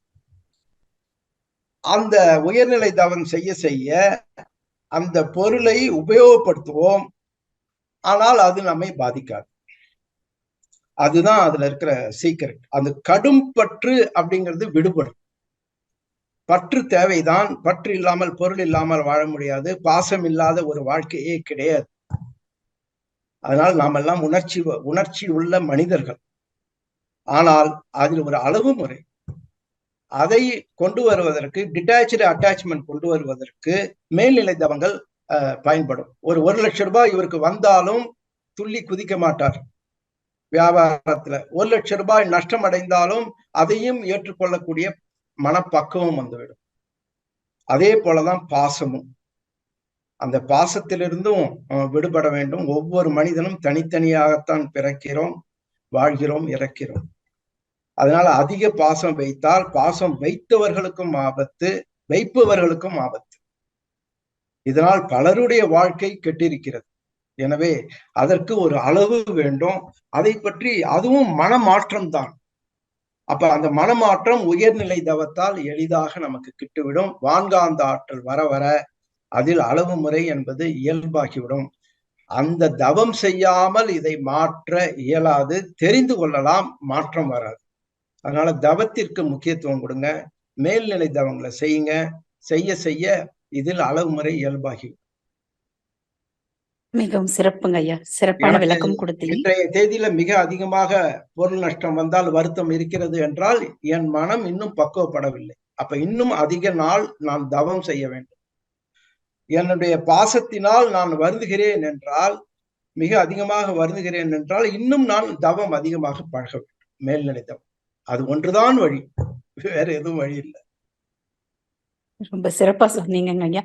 இது இந்த பாசமும் பற்றும் அன்பும் கருணையும் என்கிற செயலாக மாற்ற முடியுமாங்க ஐயா? தவத்தினால் அதை மாற்ற முடியும் இல்லைங்களா? அது பாசமும் பந்தமும் ஓரளவுக்கு வெற்றி பெறலாமா? அந்த அன்பும் கருணையும் என்பது தெய்வ பண்பு. அது முதல்ல அடுத்தவர்களுக்கு தொந்தரவு இல்லாமல் வாழ்ந்தாலே அன்பும் கருணையும் தான். நிச்சயமாக. அதற்கு பிறகு தெய்வ நிலைக்கு மகரிஷி போல வந்தவர்கள் தன்னை தியாகம் செய்து கொண்டு இந்த சமுதாயத்துக்காக வாழ்வார்கள். அது மிக மிக உயர்ந்த நிலை. அது குடும்பத்தில் இருக்கிறவர்கள் அந்த நிலைக்கு செய்யும் போது ஒன்றினால் ஒன்று கெட்டு போய்விடும். அது பார்த்துக்கணும். ஒன்றினால் ஒன்று கெடாதவாறு நீங்க என்ன வேணா செய்யும். அப்ப என் குடும்பத்தெல்லாம் விட்டுட்டு ஊராருக்கு செய்யறேன், சொந்தக்காரங்களுக்கு செய்யறேன், அதுக்கு செய்யறேன், இதுக்கு செய்யறேன், என் பையன் படிக்கிறதுக்கு ஃபீஸ் கட்ட மாட்டேன், ஆனா என்னுடைய சொந்தக்காரன் இருக்கான், அவன் பையனுக்கு நான் ஃபீஸ் கட்டுவேன். சில பேர் புகழுக்கு ஆசைப்பட்டு, அவர்கள் சொல்லுகின்ற பாராட்டு வார்த்தைகளுக்கு ஆசைப்பட்டு தன்னுடைய குடும்பத்தையும் தன்னையும் அழித்துக் கொள்கிறார்கள். ஆனால் பிற்காலத்தில் அவர்கள் வருந்துவார்கள். நான் இவ்வளவு செஞ்சேன், அவங்க எனக்கு திருப்பி எதுவுமே செய்யலை, என்னை கண்டுக்கவே இல்லை, எனக்கு இப்ப உடம்பு சரியில்லாத இருக்கு, பண கஷ்டமா இருக்கு, ஆனா உன்னை யார் செய்ய சொன்னது? உனக்கு புகழ் வேண்டும், உனக்கு அந்த பாராட்டு வேணும்னு தானே செஞ்ச. அப்ப அந்த இடத்தில் அளவுமுறை மீறுகிறோம். அதனாலதான் மகரிஷி அவர்கள் கூறுகிறார்கள், முடிந்த அளவுக்கு பிறருக்கு உதவுங்கள். அந்த முடிந்தங்கிற வார்த்தை வைர வார்த்தை. உங்களுடைய என்ன கெப்பாசிட்டி இருக்கோ அதற்கு உட்பட்டு உதவுங்கள், அவ்வளவுதான். உதவக்கூடாதுன்னு சொல்ல. அப்ப என்ன, என்னோட க்ளோஸ் ஃப்ரெண்டு அவர் திடீர்னு போன் பண்ணி 50,000 ரூபாய் வேணும்னு கேட்கிறாரு. கேட்டா என்னுடைய அம்மா ஹாஸ்பிட்டல்ல இருக்காங்க, எமர்ஜென்சின்றாங்க. நான் ஒரு 5 நிமிஷம் கழிச்சு போன் பண்றேன்ட்டு வேதாத்திரிய மகரிஷியா நினைச்சுக்கிறேன். அவர் என்ன சொல்றாரு, 50,000 ரூபாய் கொடுத்தா நீ கஷ்டப்படுவையா? உனக்கு சாப்பாட்டுக்கு கஷ்டம் இருக்கா? உனக்கு அன்றாட வாழ்க்கையை நடத்துவதற்கு அடிபடுமா? நல்லா சிந்திச்சு பாரு. அடிபடும் என்றால் ஒரு 5,000 ரூபாய் பணத்தை கொடுத்துரும், திரும்பி வராதுன்னே கொடுத்துரும். உன்னுடைய நண்பன் நெருங்கி பழகி விட்டான், அதற்காக ஒரு 5,000 ரூபாய் கொடுத்துட்டு என்னால் முடிஞ்சது இவ்வளவுதான்ப்பா, இதை வச்சுக்கோ, எப்ப முடிஞ்ச திருப்பி கூட இல்லைன்னாலும் பரவாயில்லன்னு சொல்லிட்டு விட்டுட்டு. இல்ல 1 கோடி இருக்கு உனக்கு, 50,000 போனா பரவாயில்ல, இதனால என்னோட வாழ்க்கை அஃபெக்ட் ஆகாதுன்னா 50,000 ரூபாய் பணத்தை கொடுக்கும் போதே இது வராதுன்னு கொடுத்து. அவ்வளவுதான். வாழ்த்துக்கள். அப்ப அவரை ஃபாலோ பண்ண வேண்டாம், நிம்மதியா வேண்டாம், அவரு நான் செஞ்சேனே திருப்பி செய்யல, இந்த தொந்தரவு எதுவுமே வராது. வாழ்த்துக்கள். நிஜம். ரொம்ப ரொம்ப அற்புதமா சொன்னீங்க ஐயா. நிறைய பேருக்கு இது பயனுள்ளதா இருக்கும்னு நம்புறோம். வாழ்க வளமுடன் ஐயா. இன்னும் ஒரே ஒரு சின்ன கேள்வி. ஆனா வாழ்க வளமுடன்மா. அடுத்த அன்பர் வேற இருக்காங்க, கொஞ்சம் ஷார்ட்டா கேளுங்க. நவகிரகங்கள் பாதிப்பை கொடுக்கும் அப்படிங்கறது வேற ஒரு ஞானி கூட ஒரு பேச்சுல சொல்றாருங்க. பஞ்சபூதங்களும் நவகிரகங்களும் வெற்றி செய்யும் அப்படிங்கிற ஒரு வார்த்தையை சொல்றாருங்க ஐயா. அதாவது நம்ம அதை எப்படிங்க எடுத்துக்கணும்? நீங்களே பதில் சொல்லுங்க ஐயா. அம்மா, நாம பிறக்கும் போதே கருமைய பதிவுகளோட பிறக்கிறோம், வேண்டாத வினை பதிவுகளோட தான் பிறக்கிறோம். அப்படி இருக்கும்போது நவ கிரகங்களில் குறைகள் இல்லை. அந்த ஆற்றல் அது கொடுத்துட்டு தான் இருக்கு. ஆடு மாடுக்கும் கொடுக்குது. ஆடு மாடுக்கு ஏதாவது ப்ராப்ளம் வருதா? ஒன்னும் வருது கிடையாது. அப்ப நமக்கு ஏன் ப்ராப்ளம் வருதுன்னா கருமையத்தில் உள்ள பதிவு. இப்ப நாம என்ன பண்றோம், அட்வான்ஸா போய் நவகிரகங்கள் காலில் விழுந்துடுறோம். எனக்கு உள்ள இருக்கிறதுலாம் தெரியாதுப்பா, என்னென்ன இருக்குன்னு தெரியாது, ஆனா வாழ்க்கையில எனக்கு அமைதி வேணும், அதனால உன்னுடைய ஆசீர்வாதம் வேணும், உன்னுடைய காந்த ஆற்றல் வேணும் எனக்கு அப்படின்னு சொல்லிட்டு அது நான் செயலுக்கு வரத்துக்கு முன்னாடியே என்ன பண்றோம், அவர்களை அந்த கோள்களை தினமும் வணங்கி விடுகிறோம் தெய்வமாக. அதுதான் நம்ம நவகிரக வழிபாடு. அப்ப அந்த ஆற்றல் அதிகமாக இருக்கும் பொழுது ஏற்கனவே அதற்கு மாறான பதிவுகள் இருந்தாலும் மேல் பதிவாக நல்ல பதிவுகள் விழுந்து அது எழுச்சிக்கு வராது. இதுதான் சீக்ரெட் ஆஃப் மெடிடேஷன், நவகிரக மெடிடேஷன். ஒரு தவறு பண்ணிடுறோம், அது போலீஸ் கண்டுபிடிப்பதற்கு முன்னாடியே போலீஸ் ஸ்டேஷன்ல போய் இது மாதிரி ஒரு தவறு பண்ணிட்டப்பா, இதுக்கு என்ன தீர்வுன்னு நீ சொல்லு, எனக்கு பெரிய தண்டனை கொடுக்காத அப்படின்னா அவன் நல்ல ஆளுப்பா, இவரு தவறு செஞ்சோன்னு அவரே ஒத்துட்டாரு, அதனால ஜட்ஜே என்ன பண்ணுவான், மன்னிச்சு மினிமம் தண்டனை கொடுத்து விட்டுரும். அது போலதான் இது. நமக்கு கருமையத்தில் உள்ள என்ன இருக்குன்னு தெரியாத போது அந்த நவகிரகங்களை தினமும் வேண்டுவதன் மூலம் மேல் பதிவாக அந்த காந்த ஆற்றல் வரும்பொழுது நமக்கு நன்மைகள் அதிகமாக நடக்க தொடரும், தீமைகள் குறைய தொடரும். வாழ்த்துக்கள். வாழ்க வளமுடன் ஐயா. நன்றி ஐயா. நன்றி அம்மா. நன்றிகள் அம்மா. வாழ்க வளமுடன். அடுத்ததாக உபாசனா பிரேம்குமார் ஐயா, நீங்க பேசலாங்க ஐயா. நிறைவு ஐயா. வாழ்க வளமுடன். வாழ்க ஐயா. ஒரு சந்தேகம், இது நீங்க தவத்தின் விஞ்ஞானம் சொன்னீங்களா ஐயா, அது கொஞ்சம் எக்ஸ்பிளைன் பண்ண முடியுங்களா ஐயா? காந்த தத்துவம் ஒரு பெரிய விஞ்ஞானம். விஞ்ஞானம் என்றால் மெய்ஞானம் என்றாலும் உண்மைன்னு அர்த்தம். உண்மை, அதில் மாறாதது, அதை எவரும் மாற்ற முடியாது அப்படின்னு அர்த்தம். அப்ப அந்த மகரிஷி அவர்கள் மெய்ஞானத்திற்கும் விஞ்ஞானத்திற்கும் ஒரு பாலமாக அமைந்துள்ளார். இதற்கு முன்னாடி வந்த மெய்ஞானத்தில் விளக்கம் இல்லை, விஞ்ஞான விளக்கங்கள் இல்லை. ஏனென்றால் விஞ்ஞானம் வளர்ச்சி அடையவில்லை. அது மகரிஷி கவியிலே கொடுக்கிறார் இல்லையா, முந்தையவர்கள் முற்றுணர்ந்த போதிலும் மொழிவதற்கு ஓமையின்றி முட்டி மோதி நின்றனர் அப்படின்னு சொல்லிட்டாரு. ஆனா மகரிஷி அவர்கள் இந்த விஞ்ஞானமாக அதை சிந்தித்து எவர் இதை செய்தாலும் பயன் வரும், அதான் விஞ்ஞானம். சுவிட்ச் போட்டா சின்ன குழந்தை போட்டாலும் எரியும், பெரியவங்க போட்டாலும் எரியும். அதுக்கு நிற வேறுபாடோ மனித வேறுபாடோ கிடையாது. அதனால மனமாகிய காந்தத்தை வான்காந்தத்தோடு இணைத்து பழக பழக அனைவர் மனமும் தூய்மையாகும், மாற்றம் வரும், வாழ்க்கையில் மாற்றம் வரும், உடல் நலம் மனபலம் பெருகும். இதை ஒரு தெய்வ வழிபாடாக மகரிஷி அவர்கள் தவமாக நமக்கு கொடுத்திருக்காங்க. அதனால விஞ்ஞானத்தை பின்பற்றும் பொழுது நமக்கு ஏமாற்றம் இருக்காது. இப்ப ராமர் பெட்ரோல் வந்து விட்டது என்று சொல்லும்போது விஞ்ஞானிகள் ஏற்றுக்கொள்ளவில்லை. ஆனால் உணர்ச்சி வசப்பட்டவர்கள்லாம் அவருக்கு மாலை போட்டு எல்லாம் பாராட்டி பட்டங்கள்லாம் கொடுக்க ஆரம்பிச்சிட்டாங்க. ஆனா விஞ்ஞானிகள் உணர்ச்சி வசப்பட மாட்டார்கள். அவர்கள் நிதானமாக இதில் உள்ள உண்மையை கண்டுபிடிப்பார்கள். அவர் ராமரை கூப்பிட்டு என்னிடம் ப்ரூவ் பண்ணுங்கும் போது இவரால் ப்ரூவ் பண்ண முடியல. அதனால் உச்ச நிலைக்கு மனதை அமைதிப்படுத்தி மனிதனுக்கு வேண்டிய நல்ல விஷயங்களை கொடுக்கும் பொழுது மகரிஷி அவர்கள் அதை சயின்ஸாக நமக்கு எக்ஸ்பிளைன் பண்ணியிருக்காரு. அதுதான் வேதாத்திரியத்தோட ஒரு தனித்துவம். அந்த விஞ்ஞானத்தை நம்புகிறவர்கள் நிறைய பேர் இருக்காங்க. மற்ற மகான்கள் சாமியார்கள்லாம் சொல்வது அம்பக்குன்னு சொல்றவங்க நிறைய பேர் இருக்காங்க. அதுவும் இருக்கிறது, ஏமாற்றம் இருக்கிறது அதுல. ஆனால் மகரிஷி அவர்கள் ஐயா வாழ்க வளமுடன். முருகேசன் ஐயா நீங்க பேச. வாழ்க வளமுடன் ஐயா, வாழ்க வளமுடன் ஐயா. ஒரு சின்ன கேள்விங்க ஐயா. நம்ம சன்னுக்கு 28 வயசு ஆகுதுங்க. அவனுக்கு ஒரு நல்ல வரன் அமைய நம்ம என்ன தியானம் பண்ணி மெடிடேஷன்ல இது பண்ணலாங்க? நீங்க பண்ணக்கூடாது, அவர் பண்ணணும். அவரு பண்ணணும். அவரு உங்க பசிக்கு நீங்க சாப்பிடலாம். சரிங்க. அவர் பசிக்கு நீங்க சாப்பிட்டா. ஆனா அதை நீங்க செய்யும் பொழுது நீங்க என்ன செய்யலாம்னாக்க குரு மீது தவம் செய்து அவருடைய முகத்தை அங்க கொண்டு வந்து அவருக்கு திருமணம் ஆவது போல விஷுவலைஸ் பண்ணீங்க என்றால் அது ஓரளவுக்கு பயனை கொடுக்கும். நல்லதுங்க. குரு பார்வைதான் அந்த திருமணம், குழந்தை பிறப்பு, யோகத்திற்கு வருவதற்கு கூட அந்த பாக்கியத்தை எல்லாம் கொடுப்பது. அவரே 28 வயதானதுனால அவரே இந்த மனவளக்கலையில சேர்ந்து பயிற்சி பண்ணா ரொம்ப ரொம்ப சிறப்பு. அப்படி இல்லை என்றால் நீங்கள் செய்து வாழ்த்தும் போது அதுவும் ஓரளவுக்கு நடக்க வாய்ப்பு உண்டு. நல்லதுங்க ஐயா. அதை விட்டுட்டு ஜோசியர்கிட்ட போய் பிராயச்சித்தம்னு காசு செலவழிச்சு எதுவுமே பண்றது. சரிங்க. கோயில் குளம் அதாவது எந்த கோயிலுக்கு வேணா போலாம். இறை வழிபாடு என்பது உடலையும் பொருளாதாரத்தையும் வருத்துவதாக இருக்கக்கூடாது. அவ்வளவு சிறப்பு தான். அவருக்கு எந்த நம்பிக்கை இருக்கோ அந்த கோயிலுக்கு சென்று வணங்குவது தவறில்லை. ஆனா தங்கத்தேர் இழுக்கிறேன் அப்படின்லாம் எக்ஸ்பென்சிவா பண்ண வேண்டிய அவசியம் கிடையாது. வாழ்த்து. நன்றிங்க ஐயா. நன்றிங்க ஐயா. வாழ்க வளமுடன். நன்றிகள் ஐயா. வாழ்க வளமுடன். அடுத்ததாக சாந்தி சுந்தரம்மா நீங்க பேசலாமா? வாய்ப்புக்கு நன்றி வைத்தீஸ்வரி அம்மா. ஐயாவோட நம்பர் வேணுங்கம்மா எனக்கு. ஐயா ரொம்ப அற்புதமான அம்மா போட்டிருக்கேம்மா. அதுல முன்னாடியே போட்டிருக்கேன் பாருங்க. இன்னும் ஒரு தடவை குறிச்சுக்கோங்கம்மா. 9176089579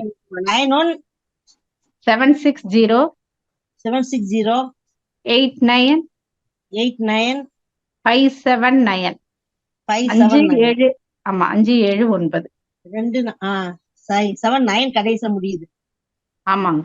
ஓகேங்கம்மா, தேங்க்யூமா ஐயா. அற்புதமான சிந்தனை தொகுப்புங்கய்யா. நான் உங்கள்ட்ட அப்புறம் போன்ல பேசுறேங்க. பேசுங்கம்மா. எல்லாத்துக்கும் வேதாத்திரியத்துல சொல்யூஷன் இருக்கு. நம்ம பிரச்சனைகள் இது எல்லாத்துக்கும் வேதாத்திரியத்துல இன்ஸ்டன்டா சொல்யூஷன் இருக்கு. அவருடைய கேள்வி பதிலே நீங்க பார்க்கலாம். கேள்வி கேட்டு முடிப்பதற்கு முன்பே பதில் மகரிஷி அவர்கள் கூறிவிடுவார்கள். அதனால் உங்களுடைய கருத்துக்கள் எதுவானாலும் நீங்க வாட்ஸ்அப்லயோ நேரடியோ தொடர்பு கொள்ளுங்க. வாழ்த்துக்கள். வாழ்க வளமுடன். நன்றிங்கய்யா. உங்களை அருள்பணி சிறக்க வாழ்த்துக்கள்ங்க ஐயா. வாழ்க வளமுடன்ங்க ஐயா. வாழ்க வளமுடன். நம் கடமை அறவாழ்வின் நாட்டத்தை